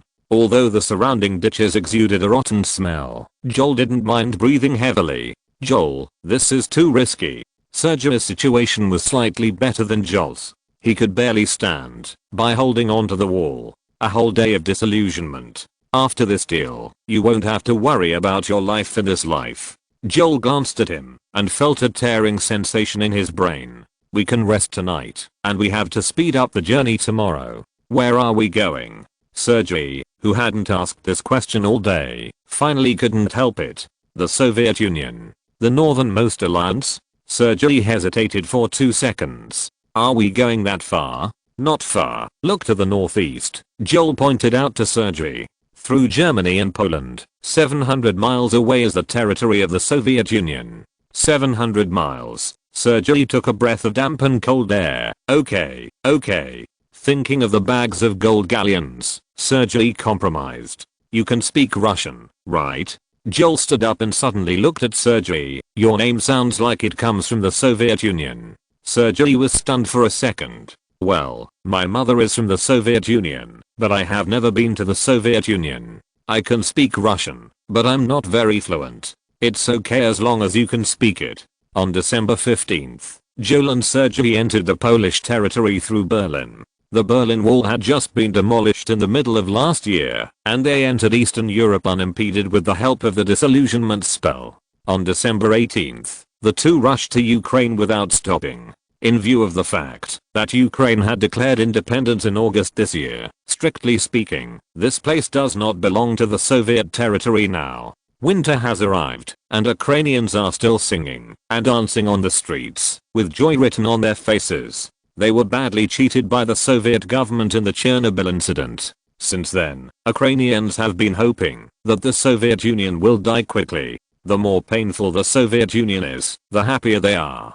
Joel and Sergei had previously used the invisibility effect of the disillusionment spell to take transportation across borders of various countries. Only the Ukrainian-Soviet border was heavily guarded. They waited for a long time before finding an opening and took advantage of the guards changing shifts to sneak in. It was already the morning of December 24th, and the next day was Christmas. Entering Russia was like entering another world. The happiness of the Ukrainian people left Joel and the two of them. Only the heavy and stagnant atmosphere remained here. The foggy sky made it impossible to see the bright sunshine. Not far from the sentry post, they saw a small village, which was lifeless and lifeless. Joel suddenly felt a stinging pain in his back like being burned by fire, and his eyes blurred when he saw the thick snow on the ground. He quickly patted Sergei's shoulder, and the two went to a hidden location in the village together. Just after running to the snow-covered haystack, Joel's disillusionment spell lost its effect, revealing his body covered with a thick black coat. He gasped. His chest rose and fell violently, and his forehead was covered with sweat. He looked very weak. "How are you?" Sergei asked. Joel felt as if someone was strangling his throat, and it was extremely difficult to breathe. He fell to the ground, pinching his neck with both hands. Although he tried to suppress it, the coughing sound still came out. Fortunately, there were few people around, and it did not attract the attention of others. After lying on the ground and coughing for a long time, Joel felt a lot better. Sergei patted his back gently. "It's okay." Joel turned over. The continuous coughing made his eyes tearful. "Have you run out of magic power?" Sergei watched Joel wipe the moisture from the corners of his eyes with the back of his hand. "Yeah." Joel's muscles ached all over his body. He looked up at the foggy sky. Strong winds began to sweep across the plains of Eastern Europe. The cold wind from the far north poured into his sleeves mercilessly, and the exposed skin was frozen red. Sergei beside him was shivering with cold. Joel had arranged most of the things properly, but they left England in a hurry and only brought 2 coats, which were completely unable to resist the biting cold wind here. Sergei and Joel traveled 700 miles in 10 days. The magic consumed by the disillusionment spell during the long journey was far greater than the daily recovery amount. Even adult wizards rarely have such luxury to use magic, not to mention young wizards like Joel and Sergei whose bodies are not yet fully developed. They were restricted by the magic in their bodies and could not even use the warming spell. Once the magic was exhausted, they would be at risk of being exposed. "I don't have much magic left." Sergei coughed twice, and a layer of white frost quickly formed on his cheeks as the cold wind blew. The disillusionment spell can probably last for 2 hours. "How far is it to the destination?" "Not far." Joel curled up his frozen body under his robe. "There is only one large village on this border line, 30 miles from the post we entered, and the destination is there." "How do you know there is a large village nearby?" This haystack just helped them block the cold wind, and Sergei also lifted the disillusionment spell and squatted on the ground. Joel grinned, his lips shivering from the cold, and his voice trembled, mixed with the surrounding cold wind, like duckweed that could float away at any time. "I must have made a careful plan before coming here." Joel didn't tell Sergei the truth. This information was obtained by him and Professor White's father Constantine. Constantine fled all the way west from Moscow to London at that time. He was very experienced and knew where to rest. Sergei was shivering from the cold, but he didn't ask further. When Joel regained some strength, he quickly pulled him north. They had to reach their destination before nightfall, otherwise no one would be able to survive in the wild when the temperature dropped at night. The two supported each other and moved forward against the cold wind. The cold wind was pervasive. The two wore thick coats and felt a chill in their chests. Looking around, there was a vast expanse of snow. If they walked a little faster, they could hear their hearts beating. A thick layer of snow accumulated on his cheeks, nose tip, forehead. Joel felt that his limbs had lost consciousness and were supported by his strong willpower. The mosquito larvae hesitated and forged ahead. The two teenagers turned into 2 small black dots on the vast land and stumbled into it. Please vote for recommendation. Chapter 86, The Village in the Far North. When the night fell completely, Joel and Sergey finally saw the lights of the village in the distance. The two breathed a sigh of relief. The cold wind seemed to know that it could not stop them from moving forward. The whistling sound of the wind was much lower. The snow particles that were originally swept towards their faces turned into falling straight down. Joel twisted his stiff neck and couldn't help but grin and laugh when he saw Sergey beside him. "What are you laughing at?" Sergey touched his face and cried out in pain. "You look like Santa Claus." Joel couldn't even breathe when he laughed. Sergey's eyebrows and lips were covered with snowflakes. Even his originally bright golden hair was wrapped in snowflakes. He looked no different from Santa Claus. "Don't talk about me," Sergey said with a hint of depression in his tone. "Look at yourself. You are not much different from me." Joel took out a small pocket bag from the inner pocket of his robe, unzipped it, and reached in to take out 2 bottles of Polyjuice potion. The small pocket bag was cast with a traceless extension spell. This kind of space storage item is strictly controlled by the British Ministry of Magic. Like the potion, he bought it from Borgin and Burke's. He took out a rectangular wooden box from his arms and opened it to find 2 strands of hair tied with thin ropes. With the help of the lights in the village not far away, Joel put one of the strands of hair into the Polyjuice potion, sealed the bottle cap and shook it up and down. "The plan is this. We both drink the Polyjuice potion.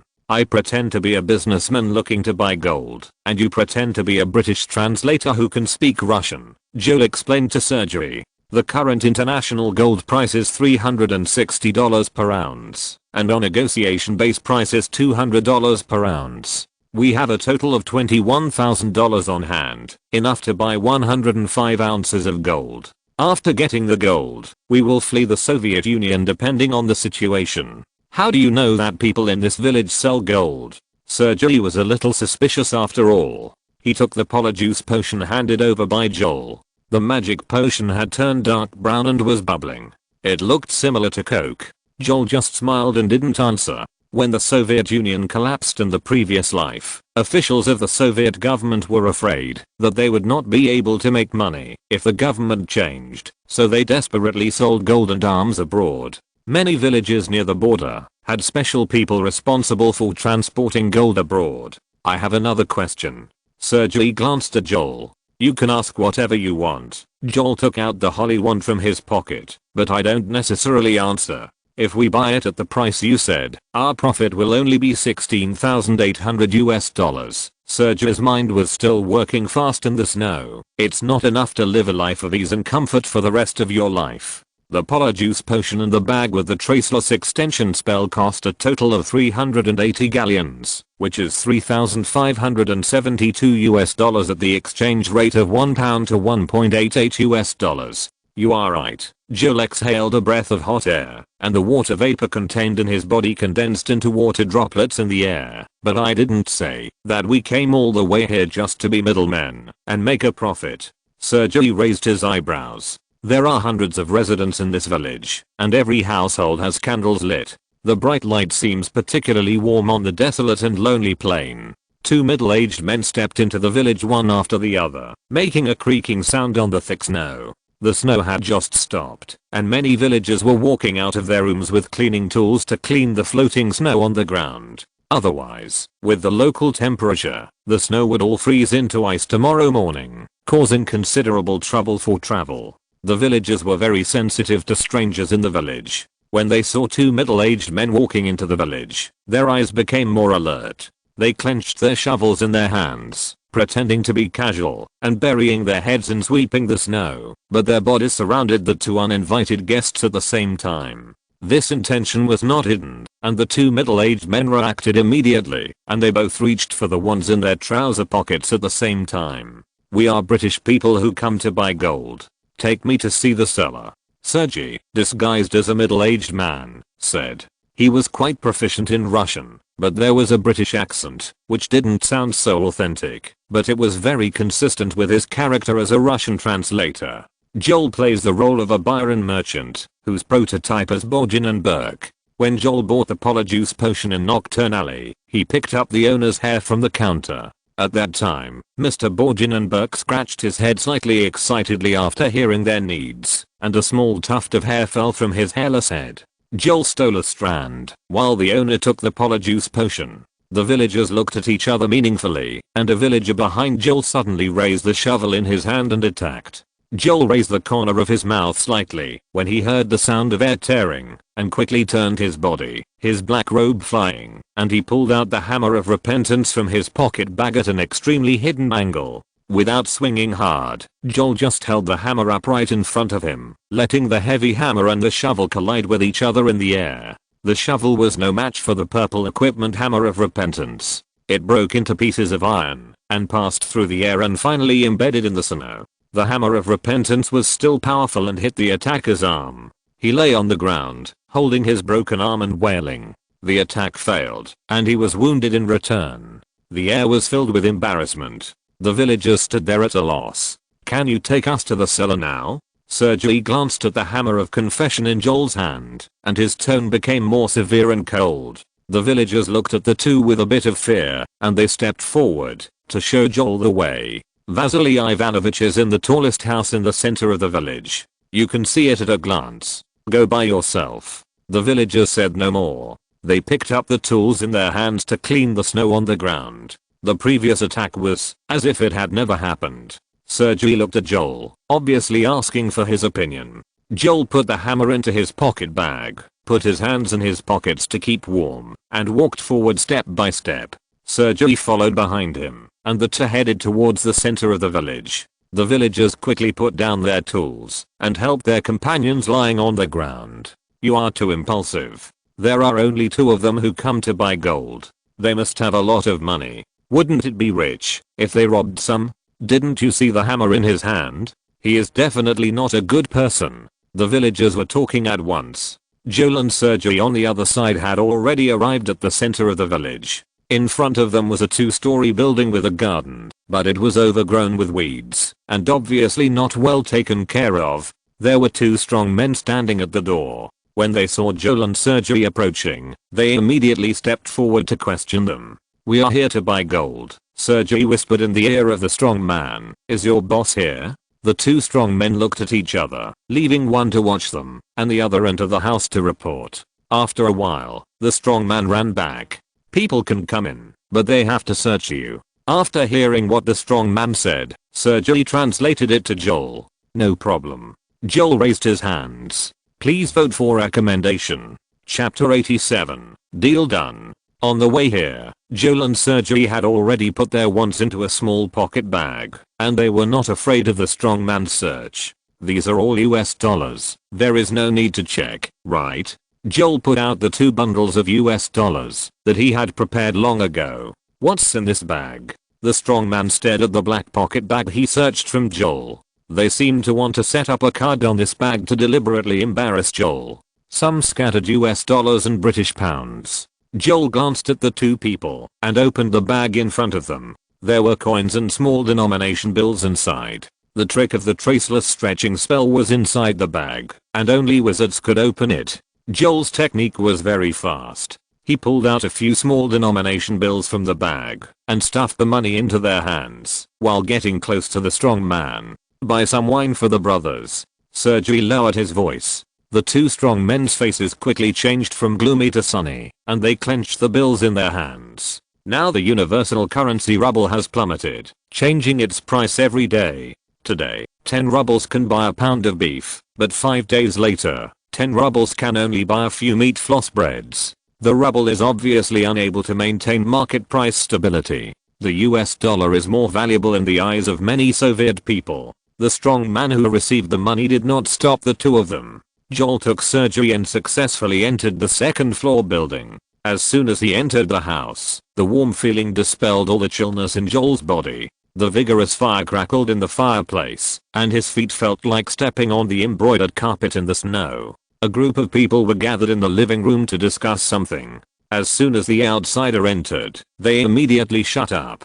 The man sitting in the middle looked up at Joel and Sergei, waved his hand, and said a lot of words that Joel could not understand. He asked us to go over. Sergei whispered in Joel's ear. Joel walked steadily to the sofa and sat down, and Sergei stood behind him as an attendant translator. The boss here, Vasily Ivanovich, is a burly man with a full beard, and the 5 people around him are all his subordinates. Come to buy gold? Sergei translated Ivanovich's words word for word. Tell me your price. $190 per ounce. Joel's eyes swept across the crystal clear, unopened vodka on the coffee table in front of him, the clean and tidy sofa, and finally fixed on Ivanovich's face. Sergei translated these words, and this price caused strong dissatisfaction among the bodyguards around. Some of them had rolled up their sleeves and were ready to step forward. Ivanovich stopped his subordinates with a glare. $190? This price is too low. The international gold price is close to $360. We have bribed government officials in China to trade gold. Ivanovich's implication was very clear, and he had to pay more. $190 is our purchase price in the Soviet Union. Joel lifted his legs. He was not used to the adult body after a long absence. We have to find ways to bribe the guards at the checkpoints, otherwise how can we transport this pile of gold out of the Soviet Union? Ivanovich thought for a while and shook his head. That's too low. The Ukrainians and Americans offered $230 per ounce. Your price is not competitive at all. Brother, he suddenly switched to half-baked English with a Russian accent, stepped forward and patted Joel's shoulder hard. You come here to buy gold to make money, and we come here to have enough food and drink in the future. The situation in the Soviet Union is very bad now. I have so many brothers under my command to support their families. If the money is too little, everyone will have a hard time. Don't you think so? Ivanovich's words seemed kind, but they were a bit threatening. Sergei looked at Joel with a questioning look. Joel crossed his legs and said calmly, let me reveal the truth directly. You haven't found overseas buyers for this batch of gold in your hands, right? Ukraine, the United States, and $230 are all fake. Sergei was stunned and at a loss. Joel winked at him, and he just translated these words. The 5 subordinates behind Ivanovich shouted in dissatisfaction, obviously angered by Joel's impolite words. What nonsense are you talking about? Ivanovich was anxious. This is the village closest to Ukraine. According to common sense, it is also the place where international buyers prefer to purchase, because there is only one exit checkpoint, which is very convenient for gold transportation. Joel looked at the several strong men in front of him without changing his expression. Judging from the scale of just a few people in your area, you must not have much gold in your hands, but you still haven't sold all of it. It seems that you have encountered some difficulties. Sergei's translation fell into the ears of Ivanovich and others without missing a word. Ivanovich's face turned red and white, as if Joel's words touched his sore spot. Before he could refute anything, Joel continued, I also understand the difficulty of you going back and forth to smooth relations and transport gold. How about this? $200 per ounce. How about it? Let's discuss it. Ivanovich turned his head and whispered with his men. Joel leaned on the sofa in an extremely relaxed posture, seemingly not caring about their conversation. Sergei was amazed at Joel's ability to infer. His observation of details was far beyond his imagination. 2 minutes later, Ivanovich turned around. He said it's okay. Sergei translated. Joel's face was normal, and he was relieved. He took out 2 stacks of US dollars from his pocket. We want a total of $20,800 here, just enough to buy 65 ounces of gold. Where is the goods? With the hammer of repentance and the magic wand in hand, Joel was not afraid that Ivanovich would suddenly turn against him. Ivanovich winked at his men, and the 2 strong men went to the second floor. Soon Joel saw 105 ounces of gold on the coffee table, piled up in a dazzling pile. This is a scale. If you are worried, you can measure the weight. Sergei put the pile of gold on the scale and measured it correctly. 105 ounces, 32.55 grams of gold. Joel motioned Sergei to put the gold into the bag, then stood up. Then the deal is done. Ivanovich stretched out his hand, and the 2 shook hands and then separated. I'll take you out of the village. Ivanovich smiled, obviously very excited about completing the deal. Joel did not refuse, and the 3 of them left the house together. But the scene outside the house was a little unexpected. The villagers who were sweeping the ground disappeared, replaced by a group of people wearing uniforms and holding guns. Is there anyone named Vasily Ilyich Ivanovich here? One of them walked towards Joel. Joel could feel that Ivanovich's body beside him suddenly became stiff. Please recommend. Chapter 88, Snowstorm. The man saw Ivanovich's profile, turned on the flashlight, and looked down at the distorted photo in his hand with a little suspicion. Take out your ID card. The uniformed man showed his ID. We are affiliated with the 12th Bureau of the Soviet State Security Committee, KGB. Joel knew this famous intelligence agency, but he didn't expect to meet the case officers of this agency on the eve of the collapse of the Soviet Union. Ivanovich trembled. He let go of Joel's sleeve and fled to the far side of the village without looking back. Although the snow on the ground was uneven, Ivanovich ran very fast.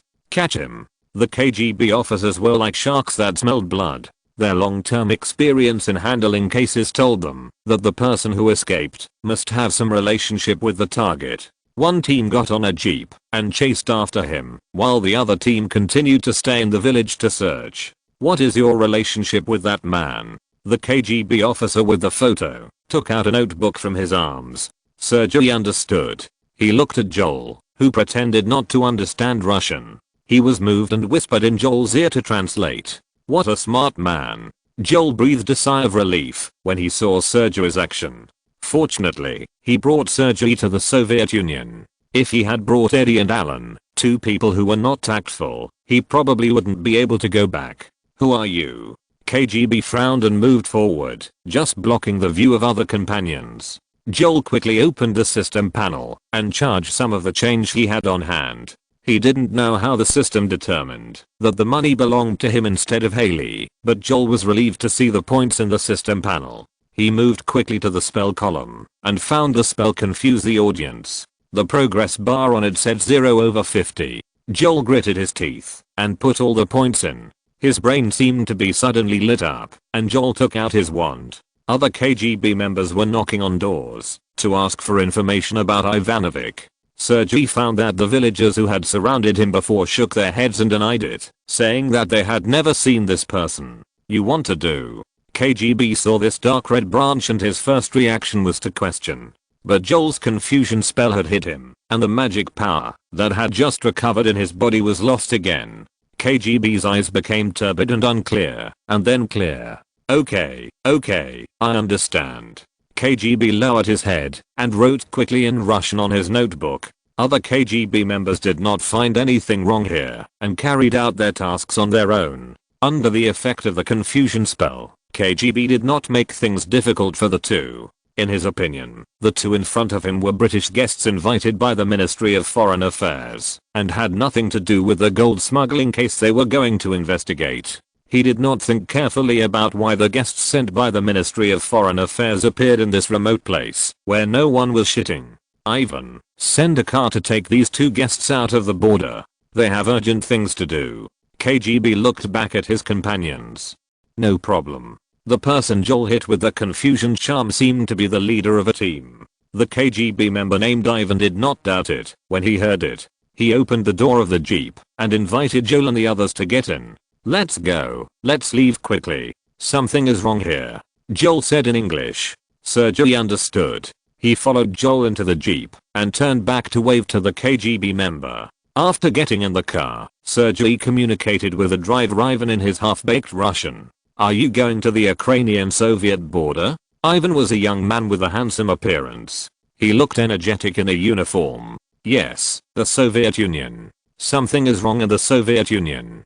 Sergei thought of what Joel said before getting in the car. He translated this sentence into Russian exactly. Joel, who was sitting in the back seat, closed his eyes and pointed the magic wand in his hand at Ivan's back. Unexpectedly, this sentence opened Ivan's mouth. Yes, I think something big will happen in the next 2 days. Many people from government agencies have been sent to the border. I know what these people are thinking. Arms, gold. Ivan knocked on the steering wheel angrily. They moved everything that can be transported out of the country. Are you not happy with your life? Sergei found that the driver Ivan seemed to talk a lot and seemed happy to confide some information to them.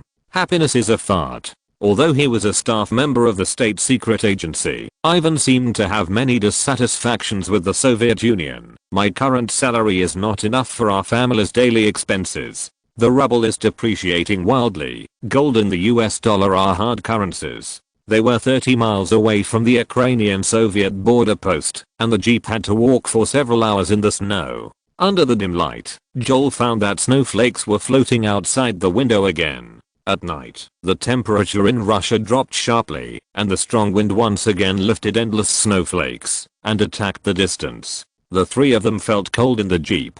Ivan had already stopped complaining about the Soviet Union. He cursed the weather in a low voice and then slightly increased the speed. Bang! With a muffled sound, the speed of the car suddenly decreased. What happened? Sergei asked in a deep voice. He didn't want to cause trouble at this critical moment. The tire burst. Ivan hammered the steering wheel hard, opened the door, and jumped out of the car. The whistling cold wind mixed with snowflakes blew in mercilessly. Ivan went to change the spare tire in the blizzard.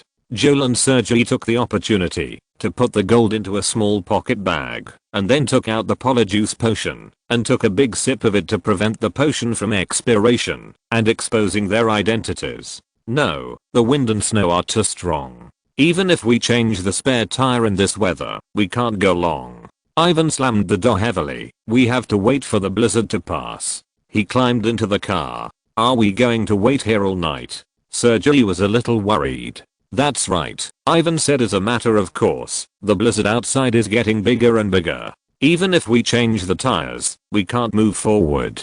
If we are not careful, we might go the wrong direction. Joel looked out the window. The blizzard was getting bigger and bigger. The snow particles were like sharp blades stabbing at the jeep.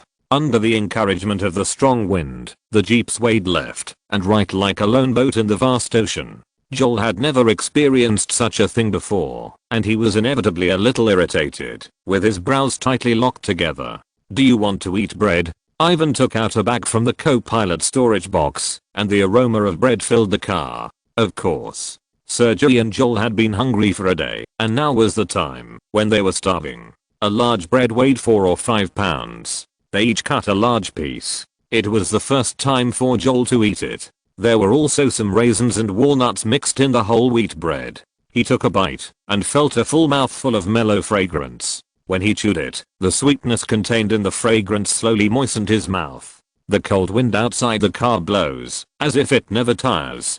Please vote for recommendation. If you're listening to this novel on a channel other than Fanfic World, it means they downloaded and uploaded it without effort. We cordially invite you to visit our channel, Mundo Fanfic Novelos. There you'll find the original version of this story and you can explore many other novels of various genres. We're waiting for you to immerse yourself in a world of incredible novels. Chapter 89, Ending. Until the next morning, the blizzard outside the car still showed no sign of stopping, and the sound of the wind made people feel upset.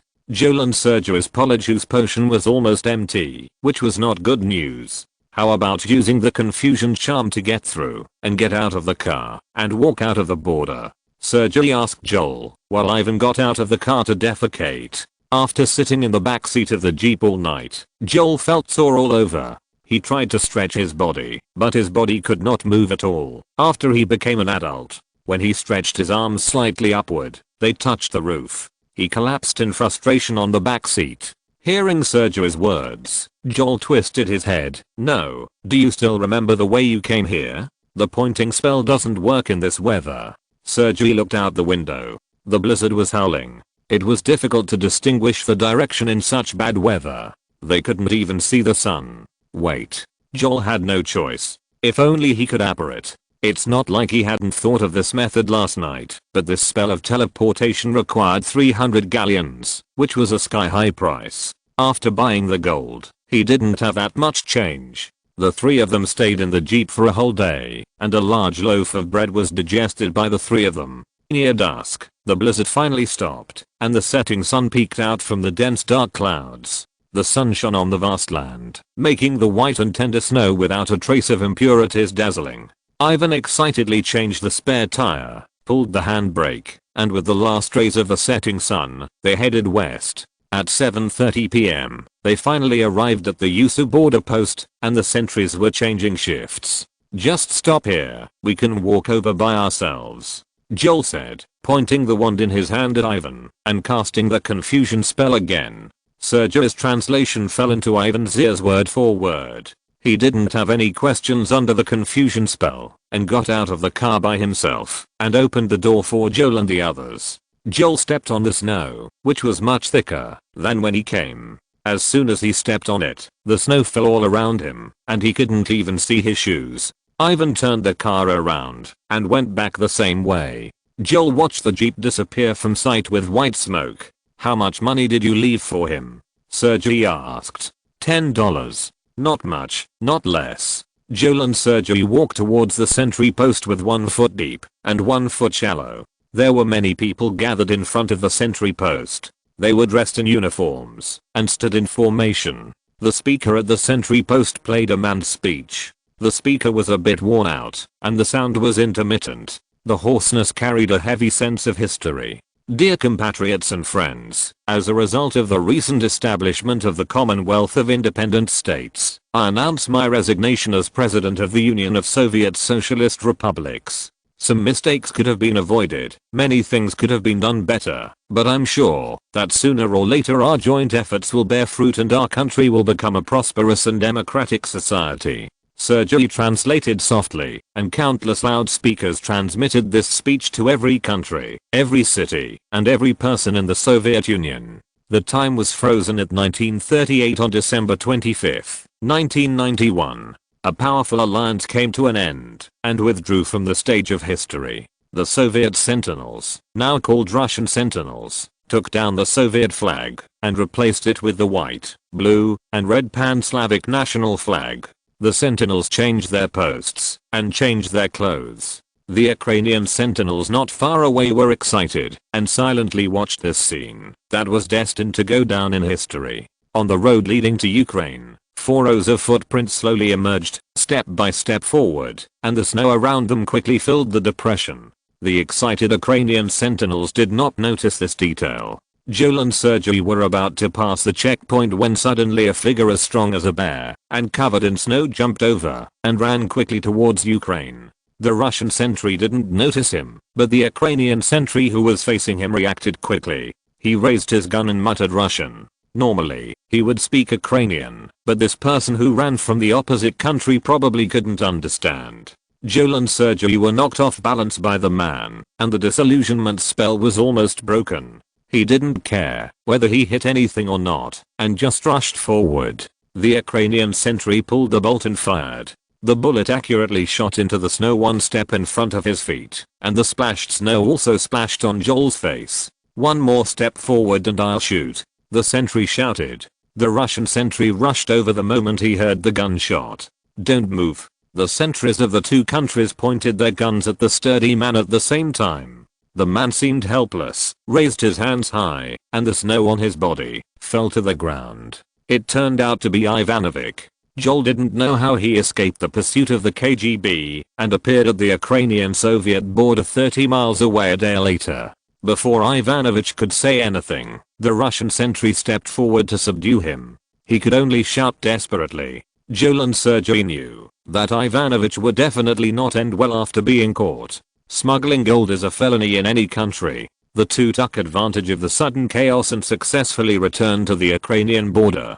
They appeared in a remote corner of a border town. The polyjuice potion had long lost its effect. Their coats and shoes were much larger, and they looked a little funny. They spent this year's Christmas in this town. The people had learned that the alliance across the town had completely collapsed, and they ran to the streets to cheer. Joel and Sergey could hear the wanton celebrations on the street from the 2nd floor of the hotel. Ivanovich's desperate call on the Ukrainian-Soviet border seemed like a dream. Are we going back to England next? Sergey took a sip of Coke. He had never drunk this stuff before. He bought a can of it out of curiosity when he saw Joel drinking it during dinner. Unexpectedly, this sweet and sour drink quickly captured Sergey's mouth.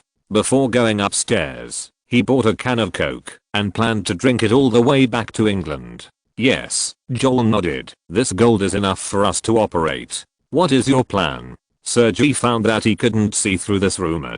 He always seemed to be calm and did everything in an orderly manner, which made people unable to find fault. However, he often jumped out of it and thought of some confusing ideas. Since the Christmas holiday, Sergei felt that he had been kept in the dark and followed Joel around like a puppet. "Don't worry," Joel shrugged. "You will understand when the time comes." Sergei looked at Joel's expression and obviously didn't want to tell him. When has he, who has always been proud, ever been led by others? But Sergei did not get angry. Instead, he felt a little frustrated. How could Joel, who was about his age, have such complicated and difficult to understand thoughts and logic? Where did he get the information? Perhaps he was only better in magic?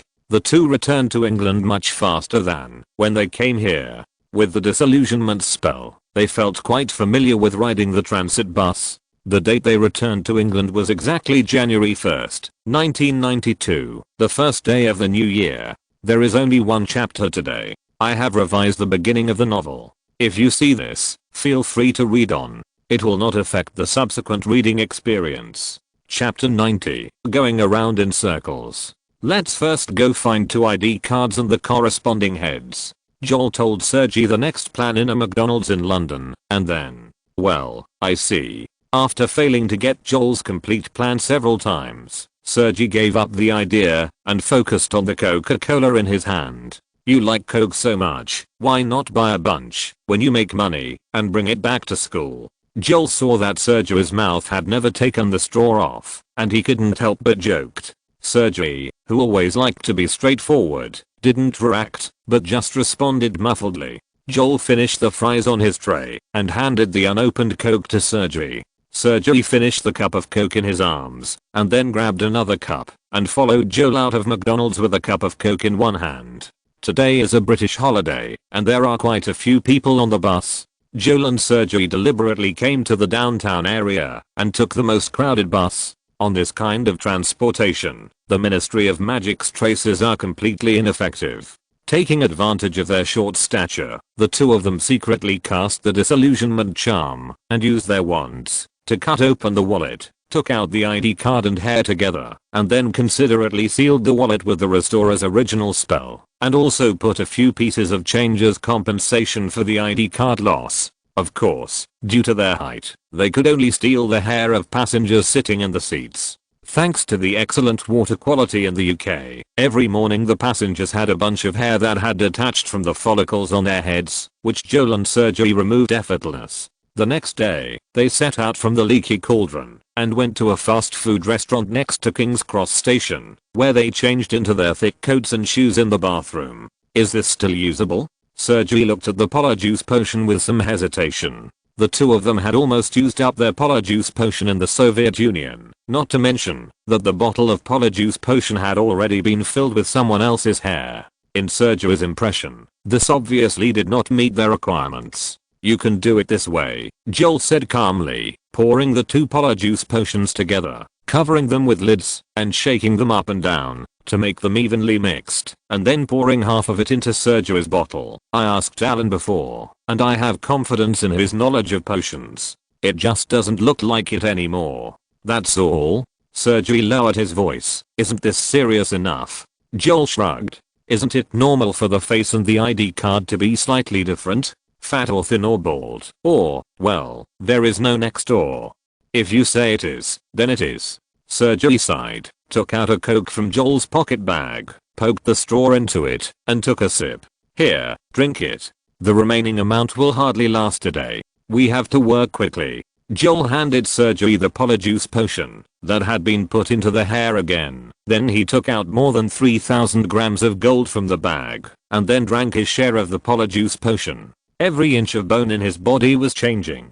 The bones of his legs and hands were lengthened and thinned, and he turned into a sickly and skinny middle-aged man. Sergei looked at Joel, holding an ID card in his hand. You're right, I really can't see any obvious difference. The two men rushed to the pawn shop carrying a large bag of gold. These golds. The manager of the pawn shop glanced at the documents and turned his gaze to the 2 middle-aged men sitting opposite him who did not show their emotions. Are they from? The middle-aged man pretending to be Joel said coldly, but the gold is real gold, and your subordinates have just verified it. I'm not afraid to tell you where the gold comes from the north. A gleam of light flashed on the manager's chubby face. Don't worry, you two. Of course we will accept the gold, but the price. How about $300 per ounce? The manager made the offer first. The origin of this batch of gold was unknown, and he tried to lower the price as much as possible. I have to explain in advance. Joel crossed his legs. We will have a lot of gold coming from the north later. If you negotiate with this sincerity. $310. The manager blurted out. Joel leaned back and crossed his hands, as if he had the initiative in the price negotiation. We don't want US dollars. Why would we want US dollars? We need silver in exchange. Do you have it? Joel smiled. The manager thought to himself, of course. Will all this gold be exchanged for spot silver? Yes, all of it will be exchanged for silver. Joel said, the price is $3.80 per ounce, right? It became $3.86 per ounce on the last day of the new year. The manager smiled. In 1991 to 1992, the gold-silver ratio reached its historical peak, which provided Joel's plan with a broader profit space. Let's go with $3.90 per ounce. Do you have enough goods here? We can get it together this afternoon. The manager made a phone call and gave the order 258,730 grams of silver, a total of 258.73 kilograms of silver. The pawn shop also specially used a car to deliver the goods to Charing Cross Road. After sending the pawn shop people away, Joel and Sergi put the silver into a small pocket bag. Finally, I stuffed all the silver in, Joel said with a bitter face. The space expanded by the traceless extension charm is not a bottomless pit, but is closely related to the space of the original object. The effect of casting the traceless extension charm on a suitcase and a small wallet at the same time is completely different. This pocket bag can hold so much silver, which is already the maximum capacity. Joel plans to change to a bag with a larger space after making money. The two entered Gringotts in Diagon Alley through the leaky cauldron on Charing Cross Road. The same old goblin with glasses received them. I want to ask, are you collecting silver? Joel stepped forward and whispered in the goblin's ear. The old goblin's ears moved twice. Of course, Gringotts, as the only currency issuing institution in the wizarding world, purchases gold, silver and copper, and makes them into galleons, sickles and nuts, which are circulated as currency around the world. Are gold galleons made of pure gold? It contains pure gold, but we also add other metals. At this point, the goblin was obviously dissatisfied. We use the best metals at Gringotts. This is the reputation that Gringotts has accumulated over hundreds of years. Then if I have 100 kilograms of silver, how much will you pay? Joel asked, staring at the goblin without blinking. Sergi took a breath, as if he understood something. We don't just purchase silver. The goblin's eyes were burning. We only accept commissions to make silver sickles, and we usually charge a certain amount of processing fees. Sir, do you really want to exchange 100 kilograms of silver? The goblin's eyes were full of hope. He felt that his bonus this month would be much higher. Please recommend. Note, the author tried his best to find the accurate gold price in 1991 to 1992. The silver price may not be accurate, the data only shows that the silver price was less than $4/ounce that year, and there is no other specific data. The peak of the gold-silver ratio in 1991 to 1992 is also a historical fact, which was borrowed by the author. As for the price of smuggled gold, there is no data to support it. It is all based on the author's imagination, and everything serves the plot. At the end of this chapter, some readers may be able to guess what Joel is going to do. If you can't guess it, it doesn't matter. I will explain it in detail in tomorrow's chapter. Chapter 91, Economic Leakage in the Wizarding World. How much is the processing fee? Joel did not directly respond to the goblin's question. You first need to buy a certain weight of alloy. Of course, this matter can also be handed over to us to complete. The processing fee depends on the amount of silver you exchange. If the amount is huge, we at Gringotts also have certain preferential measures. The goblin rolled his eyes. If it is more than 100 kilograms, we will only charge a processing fee of 17% of the total value of the final sickle. 17%? This price is not low. Joel frowned slightly, and this action was interpreted by the old goblin as dissatisfaction with the high processing fee. "Sir, the processing fee is negotiable." The goblin was anxious. He didn't want to miss such a big order, because he valued money. He leaned down and said, "I can ask the manager for a lower price." Joel acquiesced to this behavior. The goblin first led them to the reception room, and then went to the office upstairs. 10 minutes later, the goblin opened the door breathlessly. 15%. This is our bottom line. No problem. Joel agreed readily. "Do you want to watch the forging?" The goblin lowered his posture. "We have built the third largest smelting room in the entire magical world underground." Joel thought for a moment, and rejected the goblin's proposal. "This is 258 kilograms of silver. After it is made into silver sickles, help me change it into gold galleons, so that I can carry it easily." He took out all the silver from his pocket bag. This weight of metal had to be transported with the help of a floating spell. The moment the goblin saw the silver, his eyes shone with a light that was brighter than the silver. "It's like this." The goblin took out the abacus he carried with him, and began to calculate. In a silver coin, silver accounts for 60% and other metals account for 40%. 258 kilograms of silver requires 172 kilograms of alloy. And a silver coin contains a total of 1.2 grams of silver. 258 kilograms of silver is equivalent to 215,000 sickles, which is 12,647 galleons. The goblin calculated quickly. After deducting 172 kilograms of gold and 15% processing fee, there are still 9,700 galleons left. "May I ask, how much gold is contained in your gold galleons?" Joel asked casually, taking out the magic wand in his hand and quietly pointing at the goblin who was busy counting with his head down. The goblin's eyes were confused, and after hesitating for a moment, he answered in a frivolous voice, 0.6 grams. Joel nodded and moved the magic wand away. The goblin's eyes suddenly became clear. He shook his head and put away the abacus. He snapped his fingers lightly, and the silver on the ground followed him out of the reception room. The goblins did not hesitate, and after the appraiser confirmed the purity and weight of the silver, they happily paid. Sergei looked at the brown cloth bag full of gold coins, and he was still confused. When they left England half a month ago, they had 2,800 galleons in their hands, and now it has become 9,700 galleons. "Let's go." Joel buttoned up his coat. "Let's go to Nocturne Alley first. We have things to do." Seeing Sergei didn't say anything, Joel nudged him with his elbow. "What's wrong? Are you scared by this little money?" Sergei swallowed his saliva, put his purse into his pocket bag, and followed Joel out of Gringotts. He spent 60 galleons to buy a bottle of Polyjuice potion at Borgin & Burke's.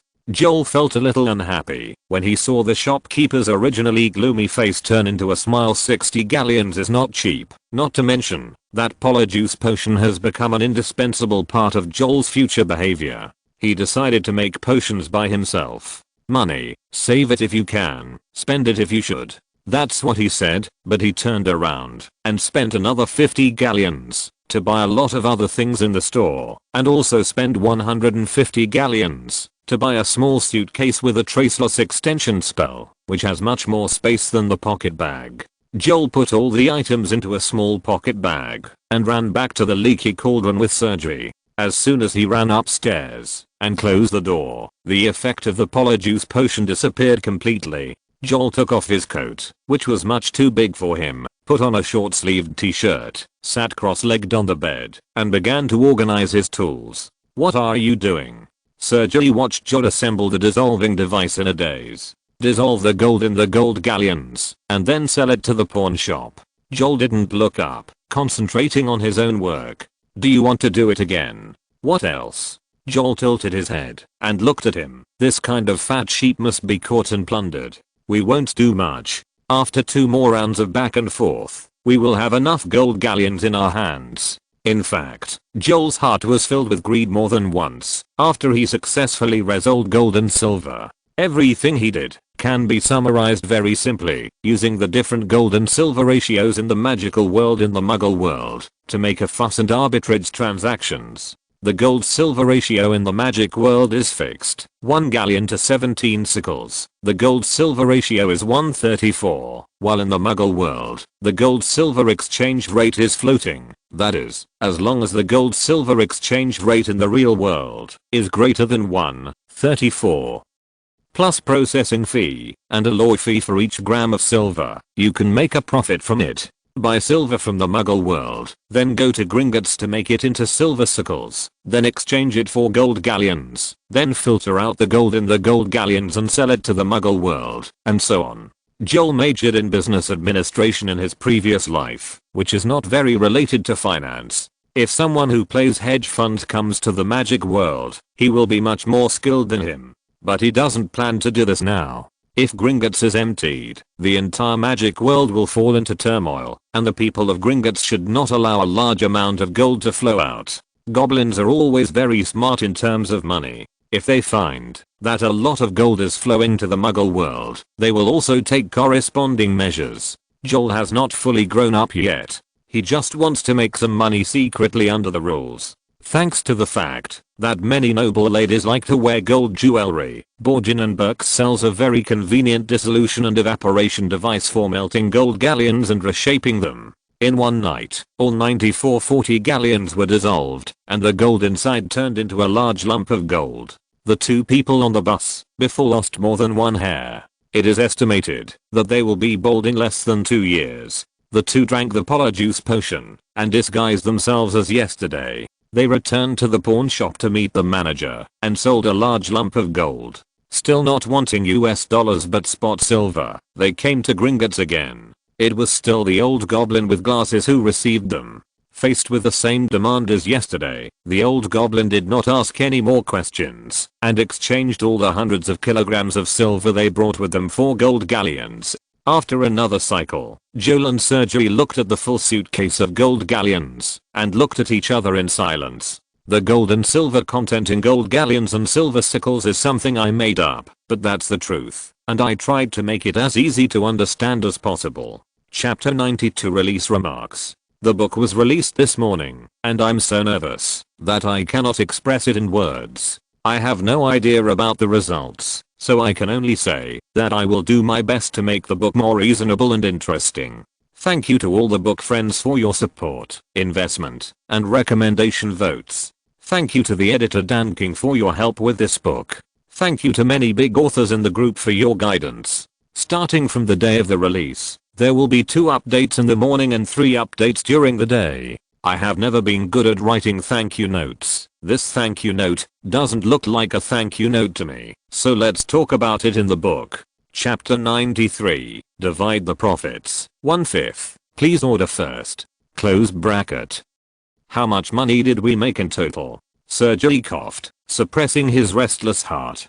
0.39, 700 galleons. Joel swallowed, and I didn't count some change in daily expenses. Hearing this number, Sergei felt his throat getting itchy. Excluding the initial capital of 2,800 galleons, we made a total of 36,900 galleons. That's right. In the room on the second floor of the Leaky Cauldron, Joel and Sergei sat cross-legged on the bed. Joel reached out and took 2 gold coins from the suitcase. The gold galleon sparkled dazzlingly under the setting sun. We will divide it into 3 parts. One part is 12,300 galleons. Joel opened the pocket bag and began to distribute the gold coins inside. You take 1 part, I take 1 part, and the last part is for Hellis. After all, she gave us the first fund. Sergei shook his hands and head. No, I didn't make so many contributions. Joel was in a dilemma. He didn't know how many gold galleons to give Sergei. If it weren't for Sergei, he wouldn't have been able to smuggle gold to the Soviet Union alone, but would have stayed in London to earn the difference between gold and silver. It seems that Sergei has indeed one more profit space for them. 6,900 galleons. Joel thought about it and said, I would feel bad if I gave less. Sergei was stunned for a second. Okay. He hesitated and responded. To be honest, he felt that he didn't even deserve these 6,900 galleons. The way to make money was all thought up by Joel, and he was just a Russian translation tool. Sergei's eyes were red. He took the small bag handed by Joel and held it tightly in his hand. "Thank you. Thank you." Joel patted Serge's shoulder and told him not to mind.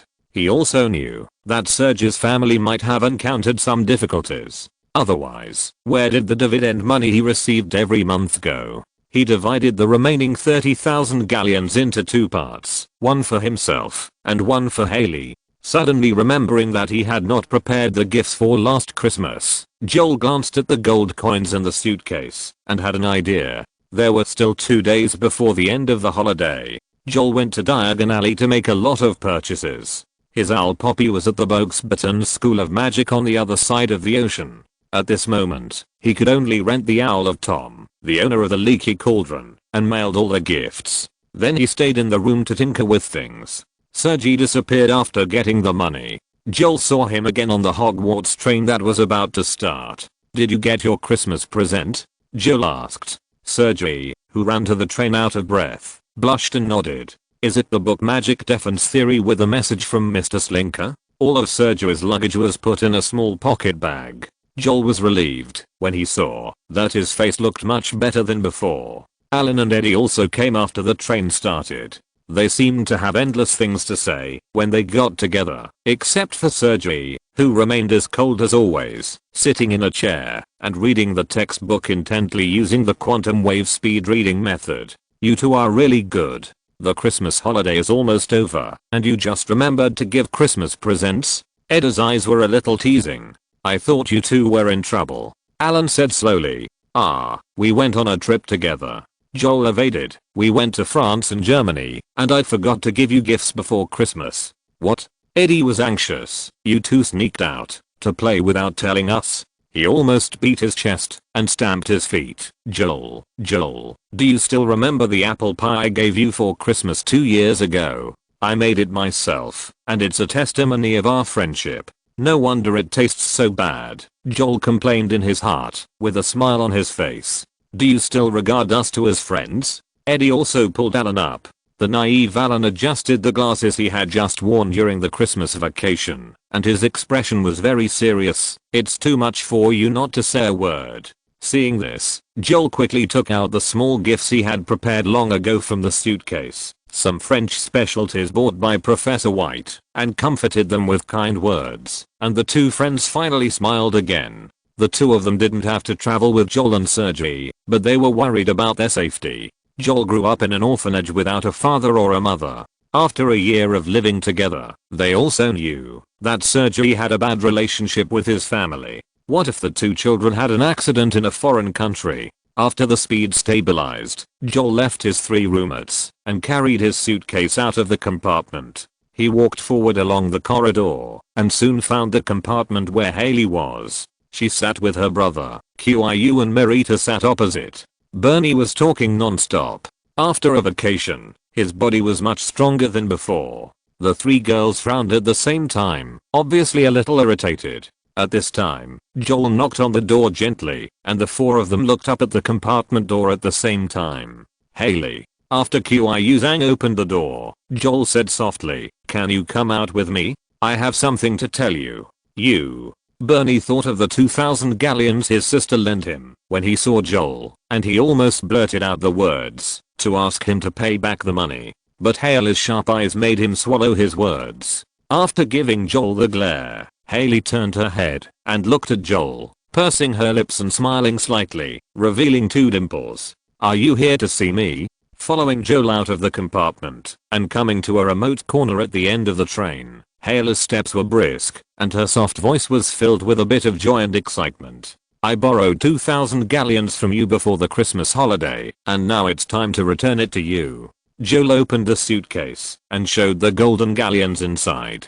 Haley was about to say that she was not in a hurry to return it, and then she was dazzled by the gold coins in the suitcase. "This is," she spoke lightly, as if she was stepping on a cloud, "including principal and interest, a total of 12,000 galleons. Why give me so much?" Haley didn't understand. "Just give me 2,000 galleons. We did a business deal, and your 2,000 galleons helped us a lot," Joel explained. "You just take the money." "No," Haley said firmly, "it's the amount it should be. I want my 2,000 galleons." she said angrily, her face puffed up. You really don't want it? Joel raised his eyebrows. No. Hailey said firmly, you can make money because of your ability. I'll lend you money because we have a good relationship. I don't lend you money because you can make money. On the shelves, please be the first to order. Chapter 94, a belated Christmas gift, 2/5, please pre-order. Close bracket. After 2 persuasions, Hailey refused to accept the money Joel pushed through, so he had to give up. Joel watched Hailey take out a cloth bag and take out galleons from the suitcase. The train kept moving forward with a hum. The trees on both sides of the road were piled with silver and jade. The cold wind driven by the train blew through, giving a sense of beauty of thousands of pear trees in bloom. Hailey moved slowly and seemed not to be in a hurry to go back. She was humming a song that Joel had never heard before. It's pretty good. In order to avoid an awkward atmosphere, Joel took the initiative to praise it. Huh. Hailey's eyes moved. I think it's pretty good too. Bernie always thinks I'm noisy. Then sing to me more often in the future. Joel almost said this sentence accidentally. That, Hannah cleared her throat and paused holding the gold galleon. Christmas present. I was just about to give it to you. Joel took out a white satin drawstring bag from his robe pocket. Here. Thank you. Hannah was very surprised. She opened the pocket immediately after taking it in her hand. This is a brooch in the shape of a Ravenclaw crown, with an eagle made of broken diamonds spreading its wings and tilting its head slightly to the left with a bit of arrogance, and the eagle's body was made of a small string of sapphires. Hannah looked at the back of the brooch, where Hannah's name abbreviation was engraved in beautiful cursive. Has Hannah Abigail Selwyn. Hannah Abigail Selwyn. Very beautiful. A trace of surprise flashed in Hailey's black eyes. Did you make it? Yes. Joel smiled. Time is tight, and I didn't have time to buy a jewelry box, so I can only give it to you like this. It's okay. Hailey carefully pinned the brooch on the right chest of her robe. I like it very much. As long as you like it. Hailey seemed to have solved something on her mind. Her hands moved faster, and her expression was relaxed and happy. Not long after, 2,000 gold coins were put into her bag. The palm-sized bag was like a bottomless pit. The 2,000 gold coins didn't cause any ripples when they were thrown in. It was probably because of the traceless extension spell. See you at the long table? Hailey nodded vigorously. My Christmas present for you is in the dormitory. Remember to open it when you go back. After Joel nodded in agreement, Hailey jumped back to her cubicle.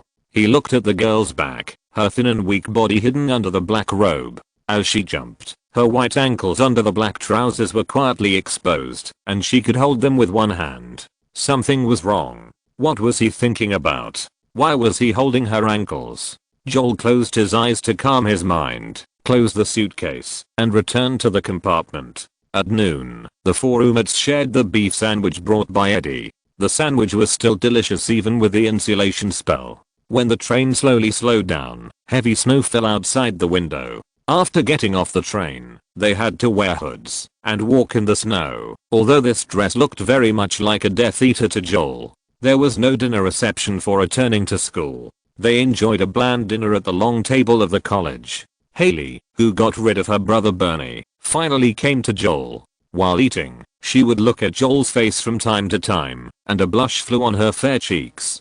Joel. A call came from behind. Joel put down his cutlery and turned around to find Ron squatting behind him. What's wrong? Joel frowned. Ron hadn't talked to him for 4 months, since the sorting ceremony. He must have been very angry about his prank about the Welsh green dragon. Why did it suddenly turn from cloudy to sunny? Ron rolled his eyes and saw Hailey's curious eyes moving towards him. Let's talk outside. Hailey's face puffed up, obviously dissatisfied. Joel glanced at her and felt that this girl was like a pufferfish. I'll bring you some back to the common room. She leaned close to Joel's ear and whispered. After Joel left, Hailey frowned and began to recall what dishes Joel liked to eat before. If you have something to say, just say it. Don't go out. Joel pulled Ron in the hallway. The students were now having dinner in the auditorium and there was no one else here. It's snowing outside, and it's very cold. Oh, Ron stopped and turned to look at him. Joel, don't you have anything to say to me? Joel looked at Ron's face with an expression of do you owe me an apology? and sighed. "I'm sorry, do you need my help with anything?" Ron was relieved and leaned close to Joel's ear and said in his lowest voice, "I heard that you have good grades, and Hermione's grades are just about the same as yours. Do you know who Nicholas Flamel is?" "What Flamel?" Joel didn't hear clearly. "Nicholas Flamel." Ron raised his voice a little. Joel raised his head with a serious face. "Ron, are you kidding me? Don't you know who Nicholas Flamel is? Don't you have a lot of chocolate doll cards?" Ron looked confused. "Of course I don't know. If I knew, why would I ask you?" Joel suppressed the urge to roll his eyes. He and Dumbledore have made great achievements in alchemy. He had just recited a sentence when Ron reacted and left Joel alone to run to Gryffindor Tower. "The Philosopher's Stone, the Philosopher's Stone." Joel sighed. When he returned to the hall, dinner time was over, and the students had rushed back to the dormitory to catch up on sleep. After a holiday, they had to adjust their biological clocks. Joel didn't sleep well these 2 days because he was carving a crown brooch. He yawned and walked towards the tower. After answering the question about the eagle-shaped door knocker, Joel pushed open the door and saw Haley standing at the door waiting for him with a bag in her hand. "Here, I saw that you like to eat French fries, so I brought you 2 servings, as well as a serving of fried chicken legs and pumpkin juice." Haley hesitated for a moment, "But remember to do a little exercise after eating at night, otherwise you will have indigestion." Haley returned to the dormitory contentedly after hearing Joel repeatedly assure her that he would not go to bed after eating fried food. In the boys' dormitory, Sergei had finished his shower and was sitting on a chair using his magic wand to blow his hair. Eddie was holding a lively chocolate frog in his hand, and he wanted to stuff it into his stomach with his mouth wide open. "I can't watch it anymore. It's too violent." Joel calmed down and recharged 10,000 gold galleons into the system. "Except for your weapons, 600 galleons. The progress bar is full." Thunderbolt explosion, 400 galleons. Apparition, 500 galleons. All full. He did not hesitate to use his gold galleons. Improving strength is the most important thing. The plot can't wait for him to boil the frog in warm water. Chapter 95. Spending money like water. 3/5. These 3 spells take into account disarmament, explosive damage, and high speed movement, and can play a good role in combat. In addition, in order to save his life, Joel spent 400 galleons to fill up the progress bar of the armor. Although the money is made quickly, it is not easy to spend.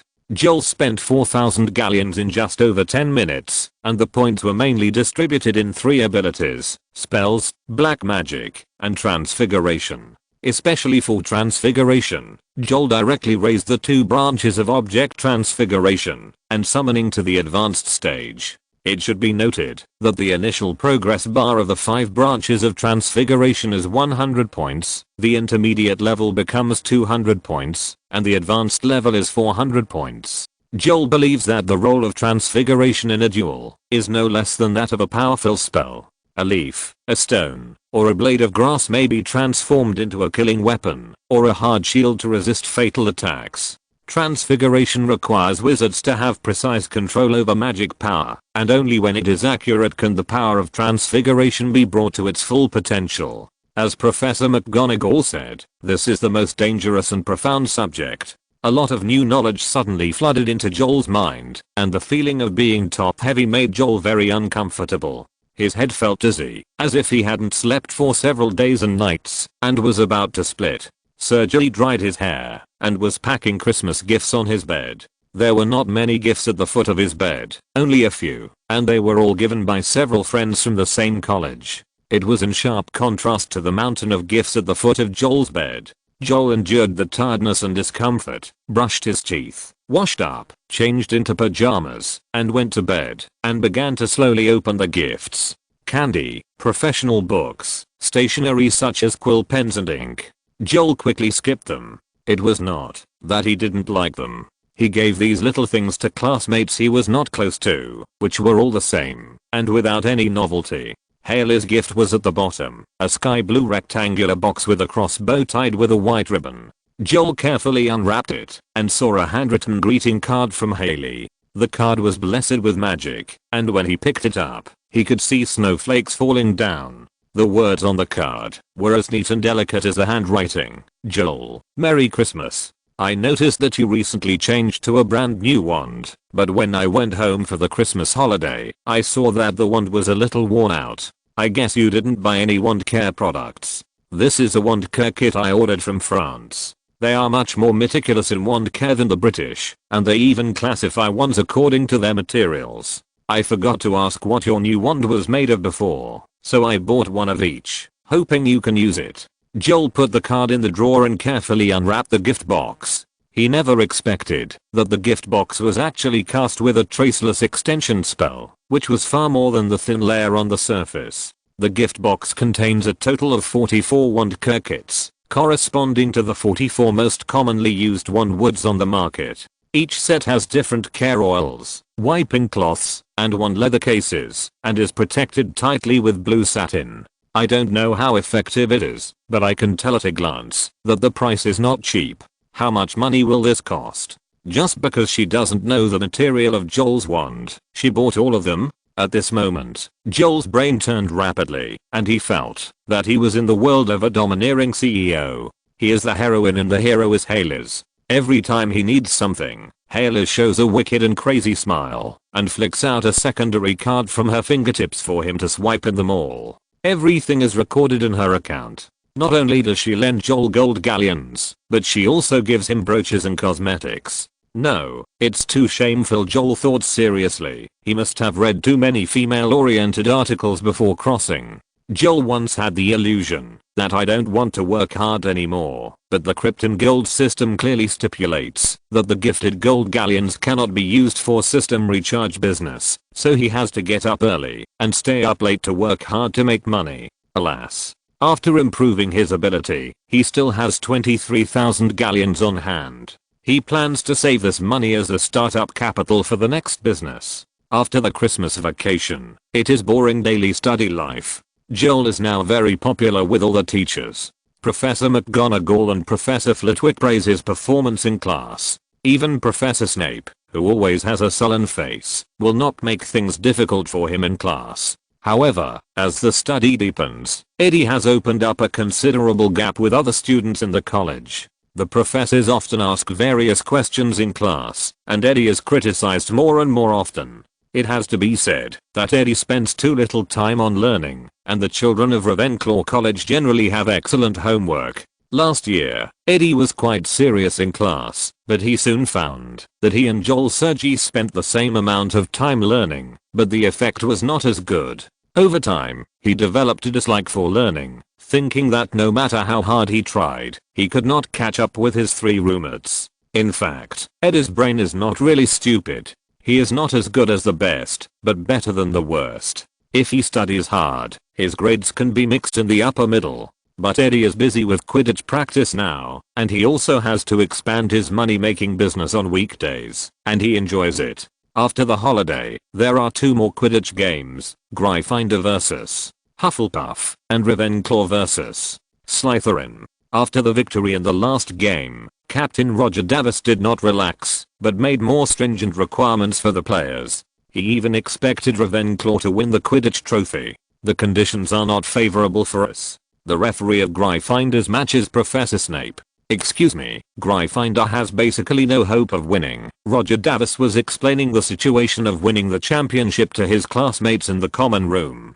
If Gryffindor loses to Hufflepuff, and we beat Slytherin, then as long as we don't lose too many points to Gryffindor in the final, we can win the Quidditch trophy. Hogwarts Quidditch matches do not look at the win-loss relationship, but simply look at the net score. This rule has been criticized more than once by children from Muggle families such as Eddie, and it is not very reasonable. Will Gryffindor definitely lose?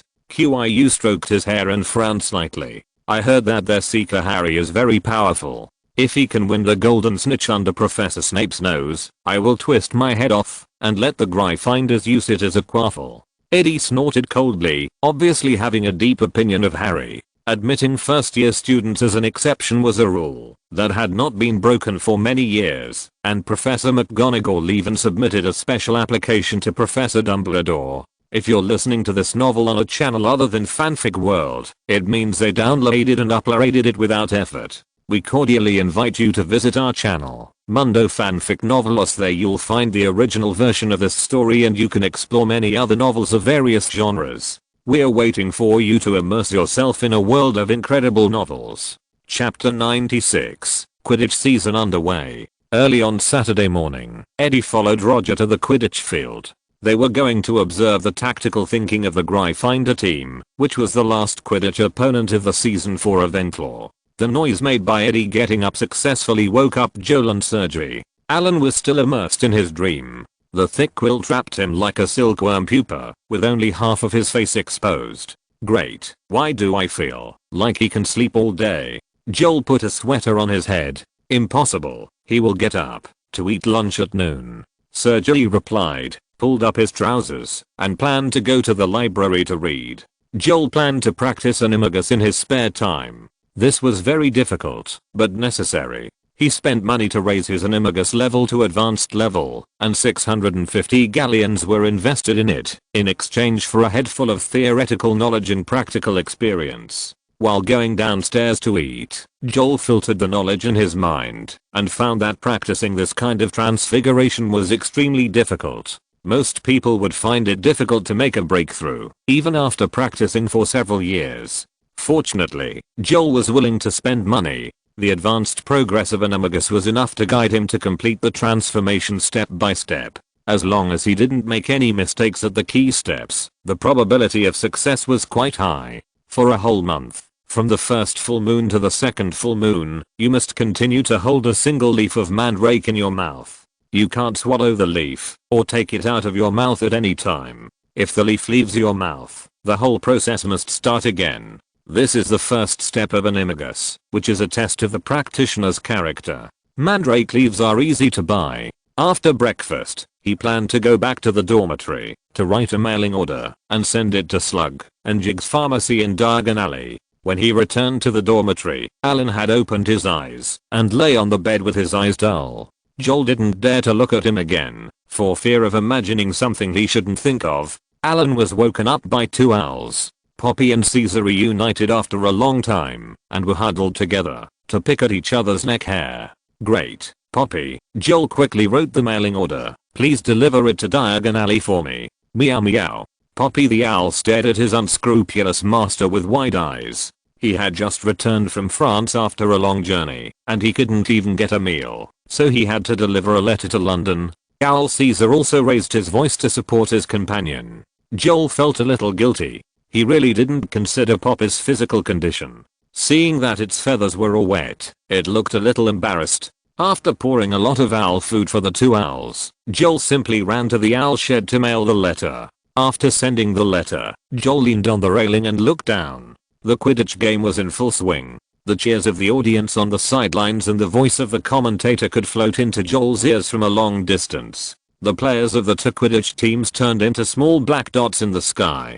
Joel couldn't see them clearly, and could only judge their colleges by the color of their jerseys. Suddenly, the small black dot in a fiery red cape accelerated rapidly, and dived to the ground, and the audience on both sides of the stand screamed in surprise. Then the stands fell into a boiling excitement, and the commentator's amplified voice reached Joel's ears. This is a new record. Harry Potter from the Gryffindor team won the Golden Snitch just 6 minutes into the game.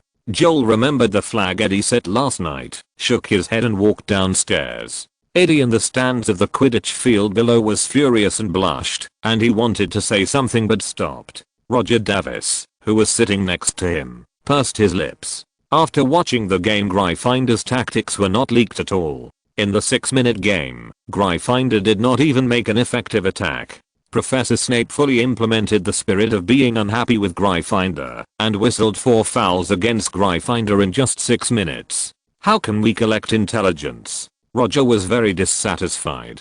He knew almost nothing about the Gryffindor team. As mentioned before, after Charlie Weasley graduated, this Quidditch team had a major change, and most of the team was new. In the 2 games of Gryffindor, Harry Potter caught the Golden Snitch in a very short time, which changed the attitudes of many children who were dissatisfied with him before. For a time, the popularity of Harry Potter, the boy who survived the disaster, soared again in the school, and the grand occasion at the beginning of the school was restored.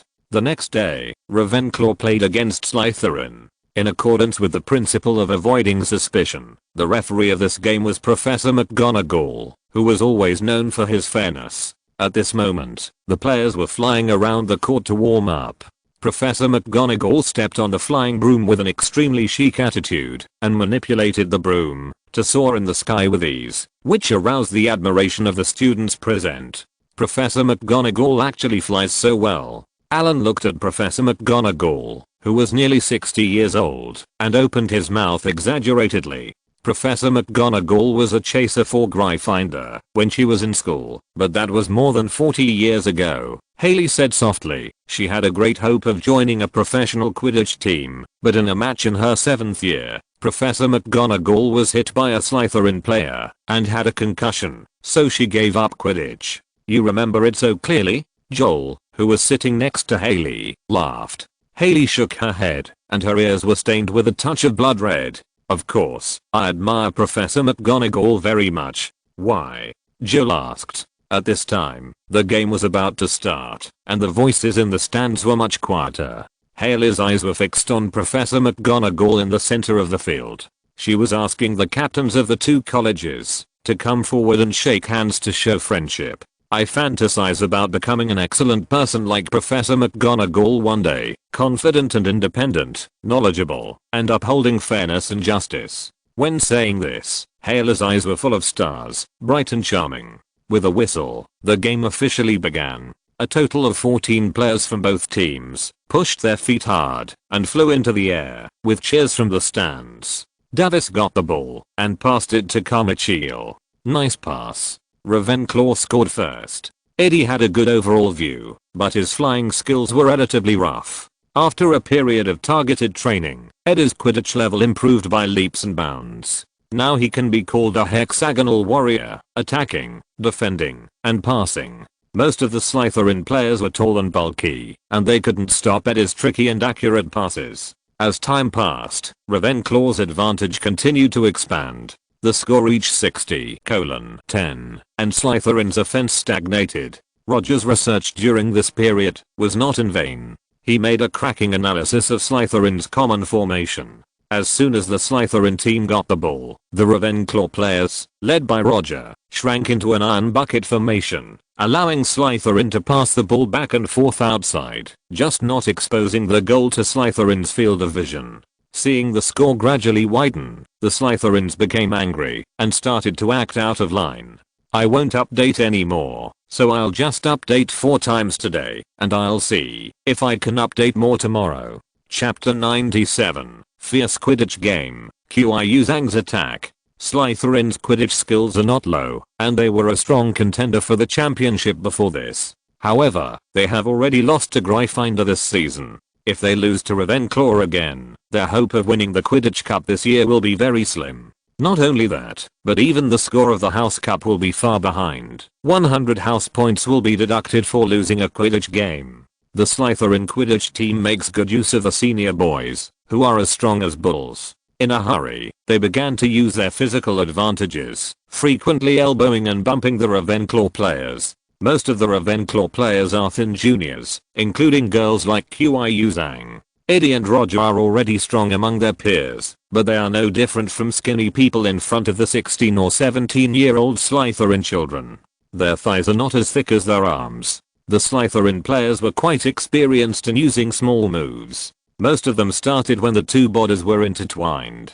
Taking advantage of the hidden space and not attracting attention, they pushed hard with an elbow, which could make people vomit their breakfast. The inexperienced Ravenclaw team began to lose their composure. When Eddie passed the ball, he left a gap and was hit by the strong man on the opposite side. The shoulder fell down and hit him right in the chest.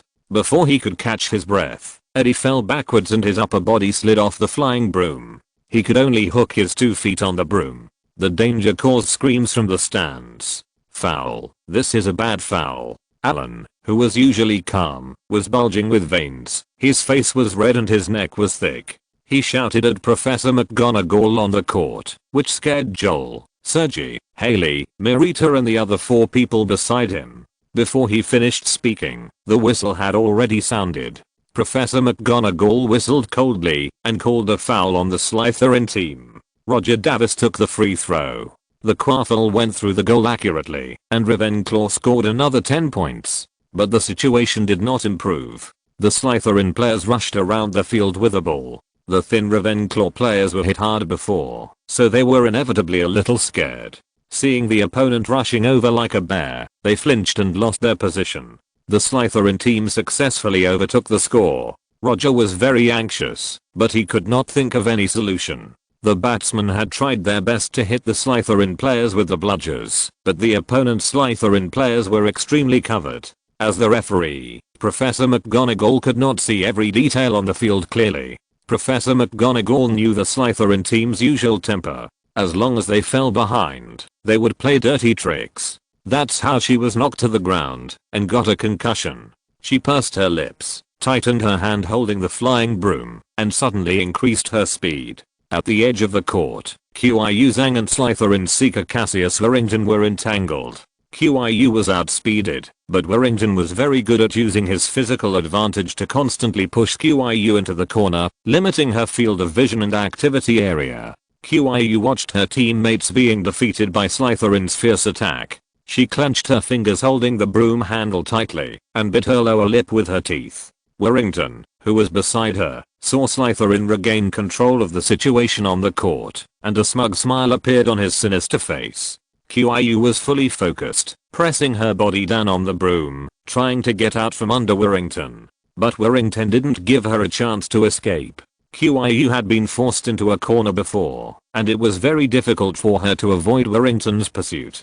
Although Warrington was not fast, he still caught up and used his strong body to keep pushing Qiu out. Qiu had no experience after all, and was once again stuck in position by Warrington. Now the score difference has been pulled to 40 points. Not only the Ravenclaw players on the field, but also the audience in the stands are in chaos. Alan, who always speaks softly, loudly denounces the foul of the Slytherin team. In the cold winter, Prefect Catelyn only wears a white turtleneck sweater. The school robe she took off was transformed into a banner by the exquisite transfiguration. The silver snake on the banner was pressed to the ground by the eagle. It struggled desperately, but could not move. Eddie took the quaffle that Roger desperately passed to him, and two burly men immediately surrounded him. Another teammate took the opportunity to shake off the Slytherin's defense. Eddie urged the broom forward, and with a ruthless heart, he squeezed out from between the two burly men and threw the quaffle to his teammate, but was hit by a heavy elbow in the ribs.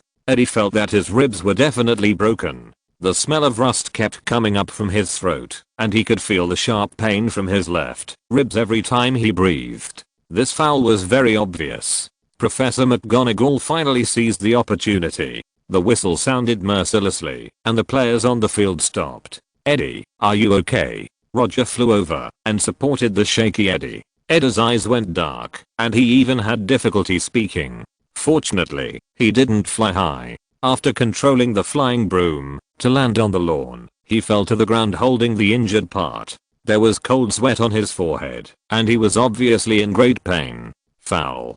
Professor McGonagall shouted loudly, her face twisted with anger. "Dismissed." The Slytherin player who committed the foul didn't care at all. He shrugged his shoulders and left the field.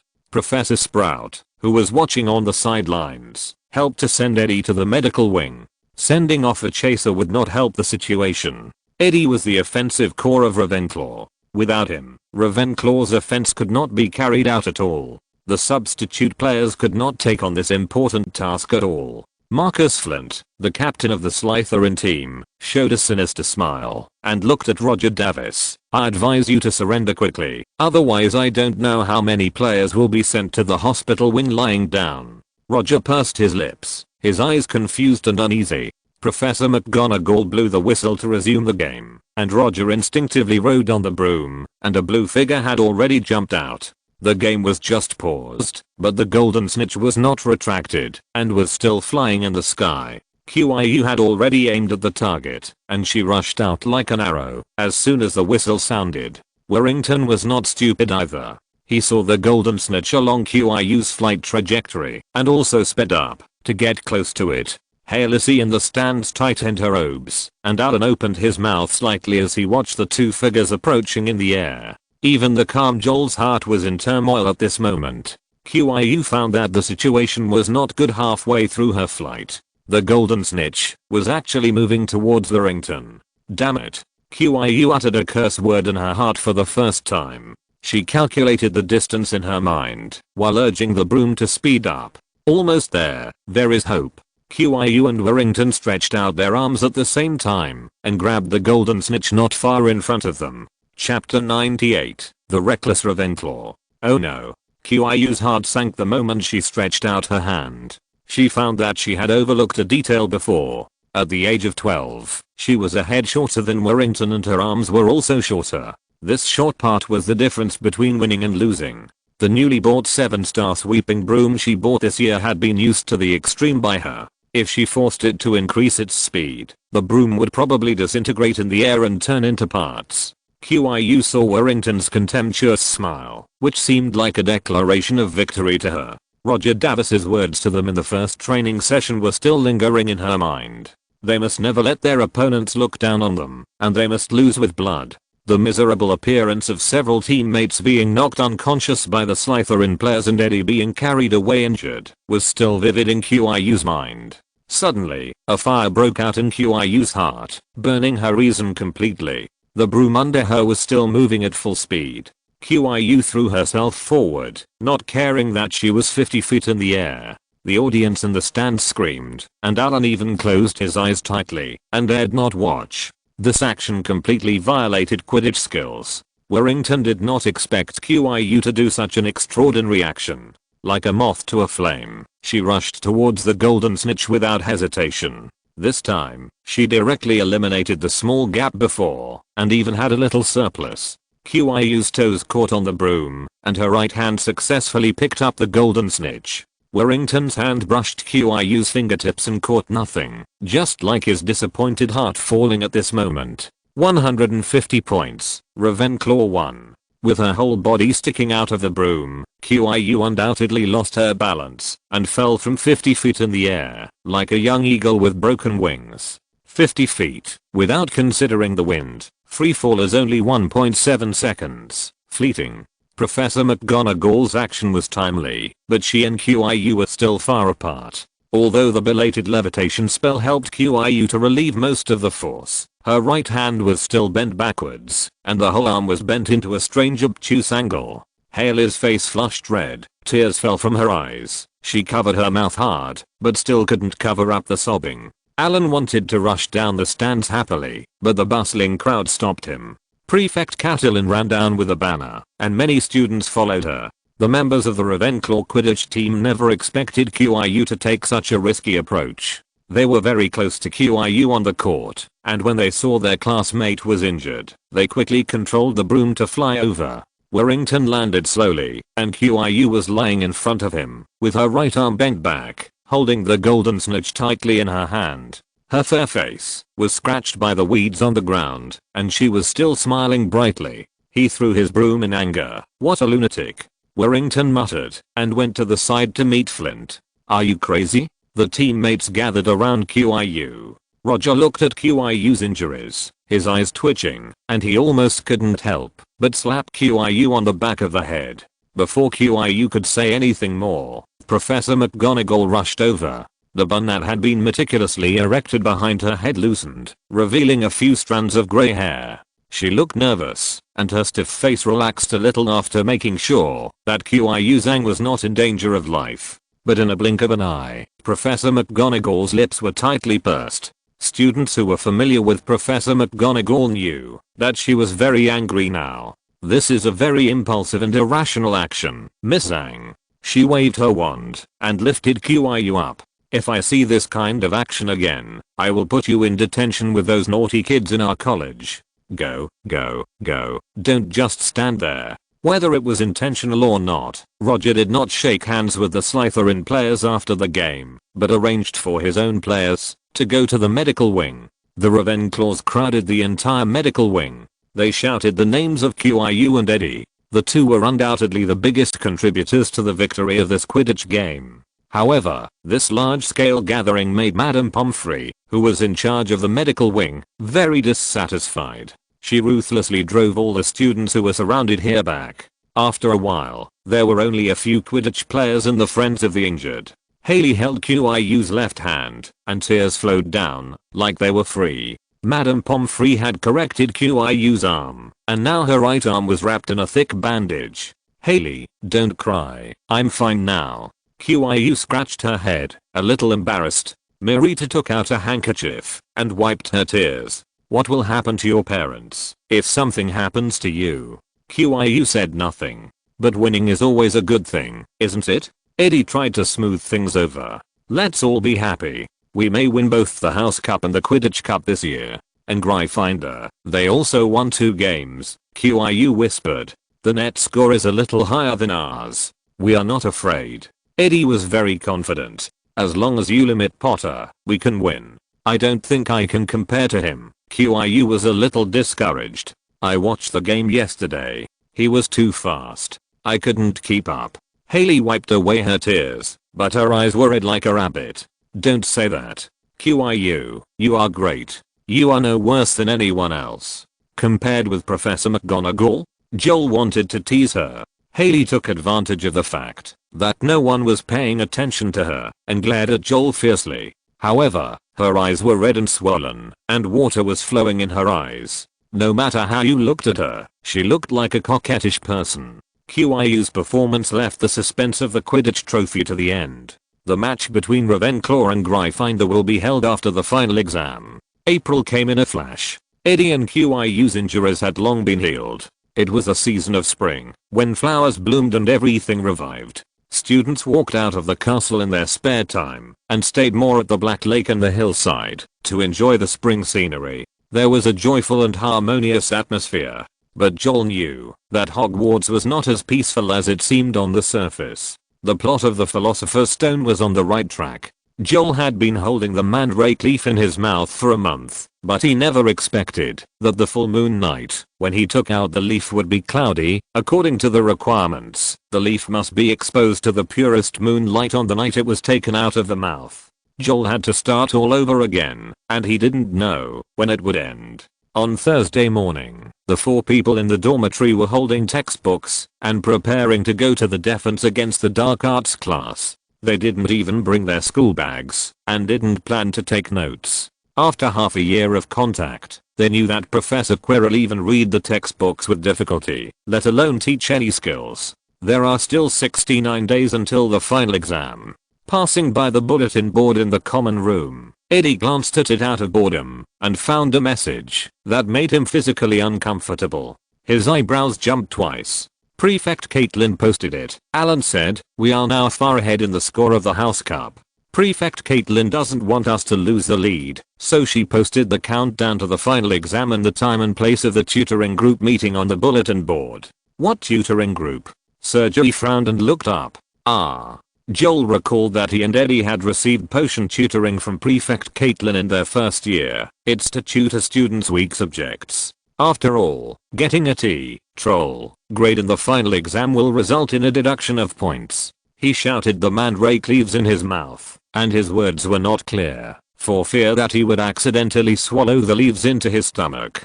"Mr. Carmichael, I finally found you." Prefect Caitlin ran over breathlessly, her high ponytail swinging back and forth. She saw Sergei checking the information of the tutoring group. "You saw it, right? Then there is no need for me to explain. Come to the library to tutor your lessons this weekend. These 2 chapters focus on the supporting characters. I want to do my best to create some flesh and blood supporting characters, rather than simple paper people who can only express joy, anger, sorrow, and happiness. The supporting characters I focus on will play an important role in the main storyline later. Only when their personalities are perfected, their actions will be logical. Also try not to look at the problem from a god's perspective. The formation of a character's personality has a stage. The next chapter, tomorrow, will enter the main storyline. Chapter 99, First Friction. No, Eddie blinked. I have Quidditch practice on the weekend, and I have to study for my herbology paper. If we beat Gryffindor, we can win 100 points for Ravenclaw. Eddie obviously didn't want to go to tutoring. It's much better than tutoring. Caitlin pondered for 2 seconds. Mr. Carmichael, I still remember your academic performance last school year very clearly. Your grades were very average, and this year there were quite a few professors who were looking to Flitwick, said Catelyn, the prefect, in the most tactful tone possible. I know Quidditch is very important to you, but your studies can't be left behind. It's not just a matter of deducting points from the college. If your grades are too bad, you may even have to repeat the year. Eddie's level of potions is a nightmare. After 2 years at Hogwarts, he couldn't even brew a potion that met the requirements. He got a T in the final exam last year, and Snape usually picked on his mistakes and deducted nearly 100 points from Ravenclaw. Last school year, he would raise his hand to answer questions about the history of magic to earn some points, but this semester he basically didn't attend classes. His mind was all on Quidditch and making money, which caused his daily grades in all subjects to plummet and become a bottomless pit. Hearing this, Eddie's face flushed red. People were coming and going around him, and there were many of his old acquaintances among them. The sight was like a tangible thing, making the sensitive Eddie feel like a thorn in his back, and the inferiority complex of the past surged into his heart again.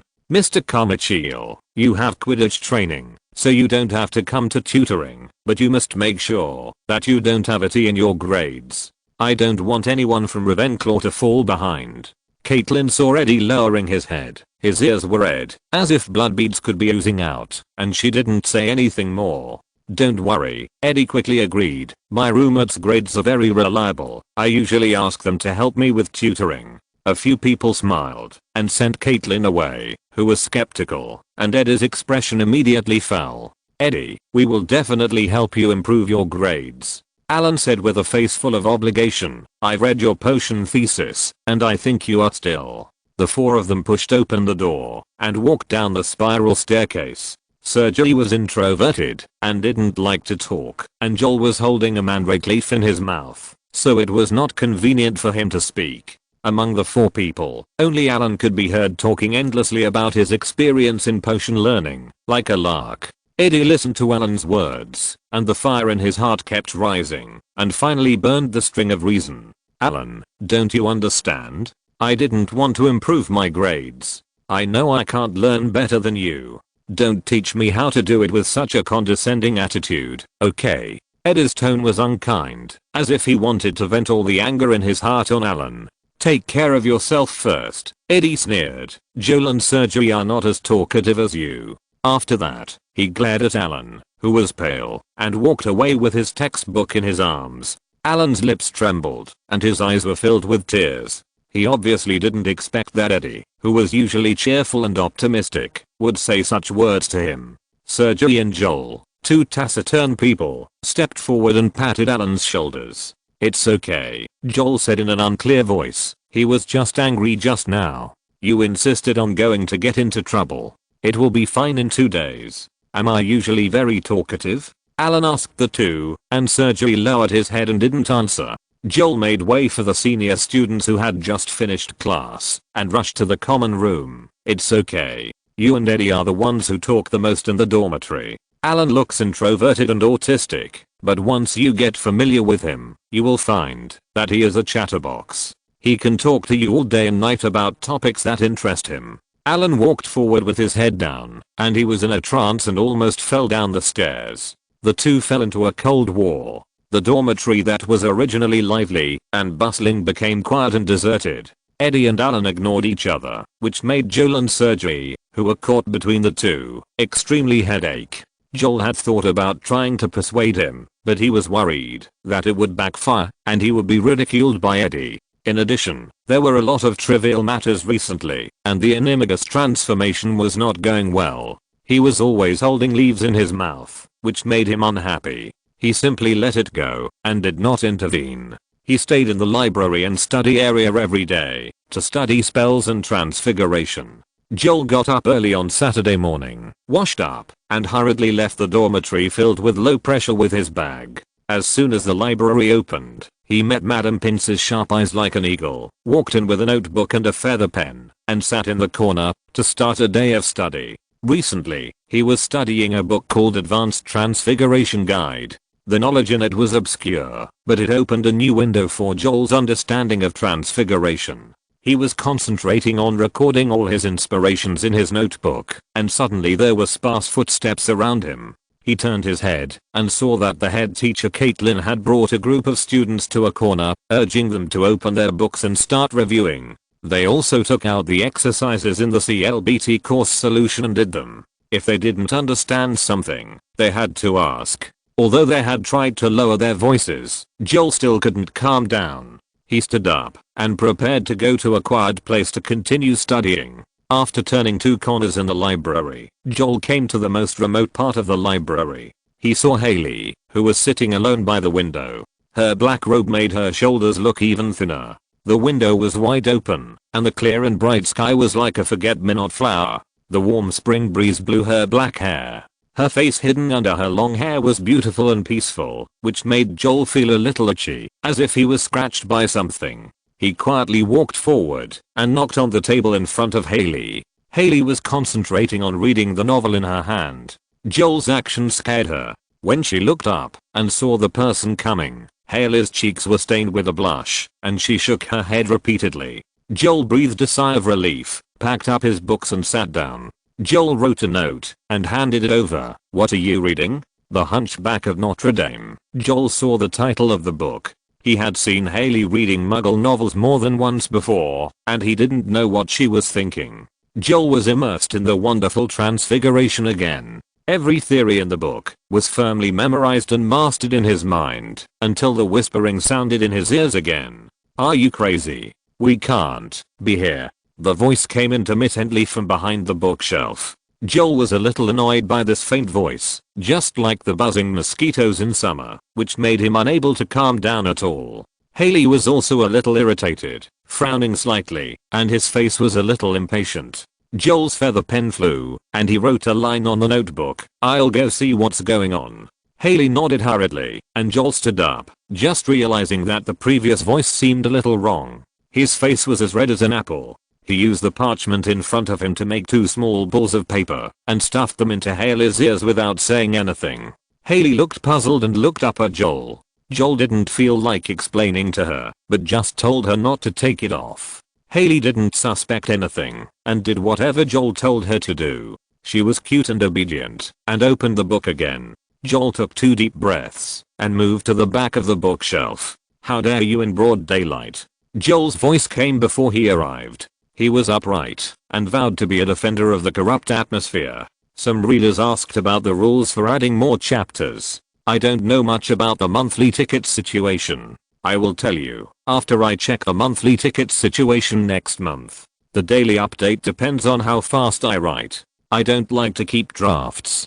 Basically, I post as many as I can. If I don't add more chapters, it's about 8k a day, because I'm very free now, and if I add more chapters, it will basically be tens of thousands. Recommendation tickets, monthly tickets, and rewards. The rules for adding more chapters are probably based on 3 aspects. Chapter 100, The Coming Midnight. The 2 children hiding behind the bookshelf poked their heads out, looking at a loss. Harry and Hermione, 2 naughty children who were shorter than Joel, looked at Joel with 2 pairs of pure and clear eyes, and Joel didn't know what to say. "Can you speak a little more quietly? It's making us unable to read." Joel, who knew that he had thought wrong before, could not help but slow down his voice. "Did you hear everything?" Hermione was a little nervous. Harry cast his eyes on Joel.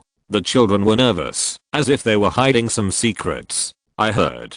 Joel frowned and was about to ask, "What did you hear?" He took the words back at the tip of his tongue. "I heard you discussing Hagrid." He was about to say something but stopped, but the simple Harry and the other 2 had already lost their composure. Hermione pulled Joel in front of her.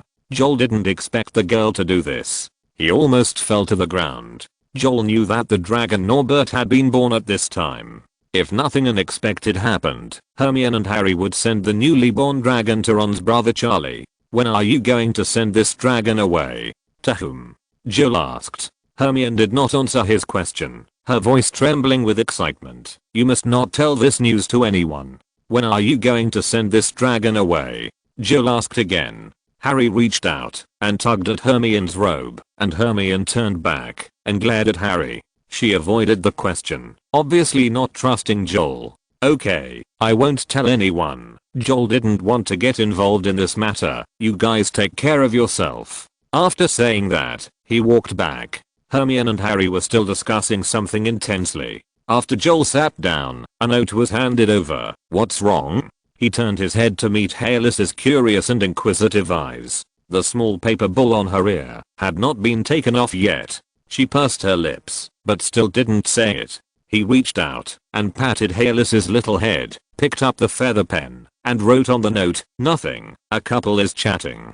Hayless tilted her head, then smiled foolishly, the corners of her mouth slightly pursed, revealing a cute dimple. "Joel? What's so funny?" The next morning, Joel was eating breakfast at the long table of the college, looking relaxed and carefree. The hall was filled with whispers, and everyone's eyes were on the long table of Gryffindor. The students at the opposite long table of Gryffindor were in despair. They lost 150 points overnight. They were originally ranked second, and the difference in the score of the House Cup with Ravenclaw was not much, thanks to the two Quidditch games, but overnight they became the last, much lower than Hufflepuff and Slytherin. The culprits were sitting at the long table with their heads down eating, their faces full of shame and apology. Harry Potter, Hermione Granger and Neville Longbottom were caught on the spot by Professor McGonagall for violating curfew, and each of them was given 50 points and 1 detention. The Gryffindors were very disappointed and angry.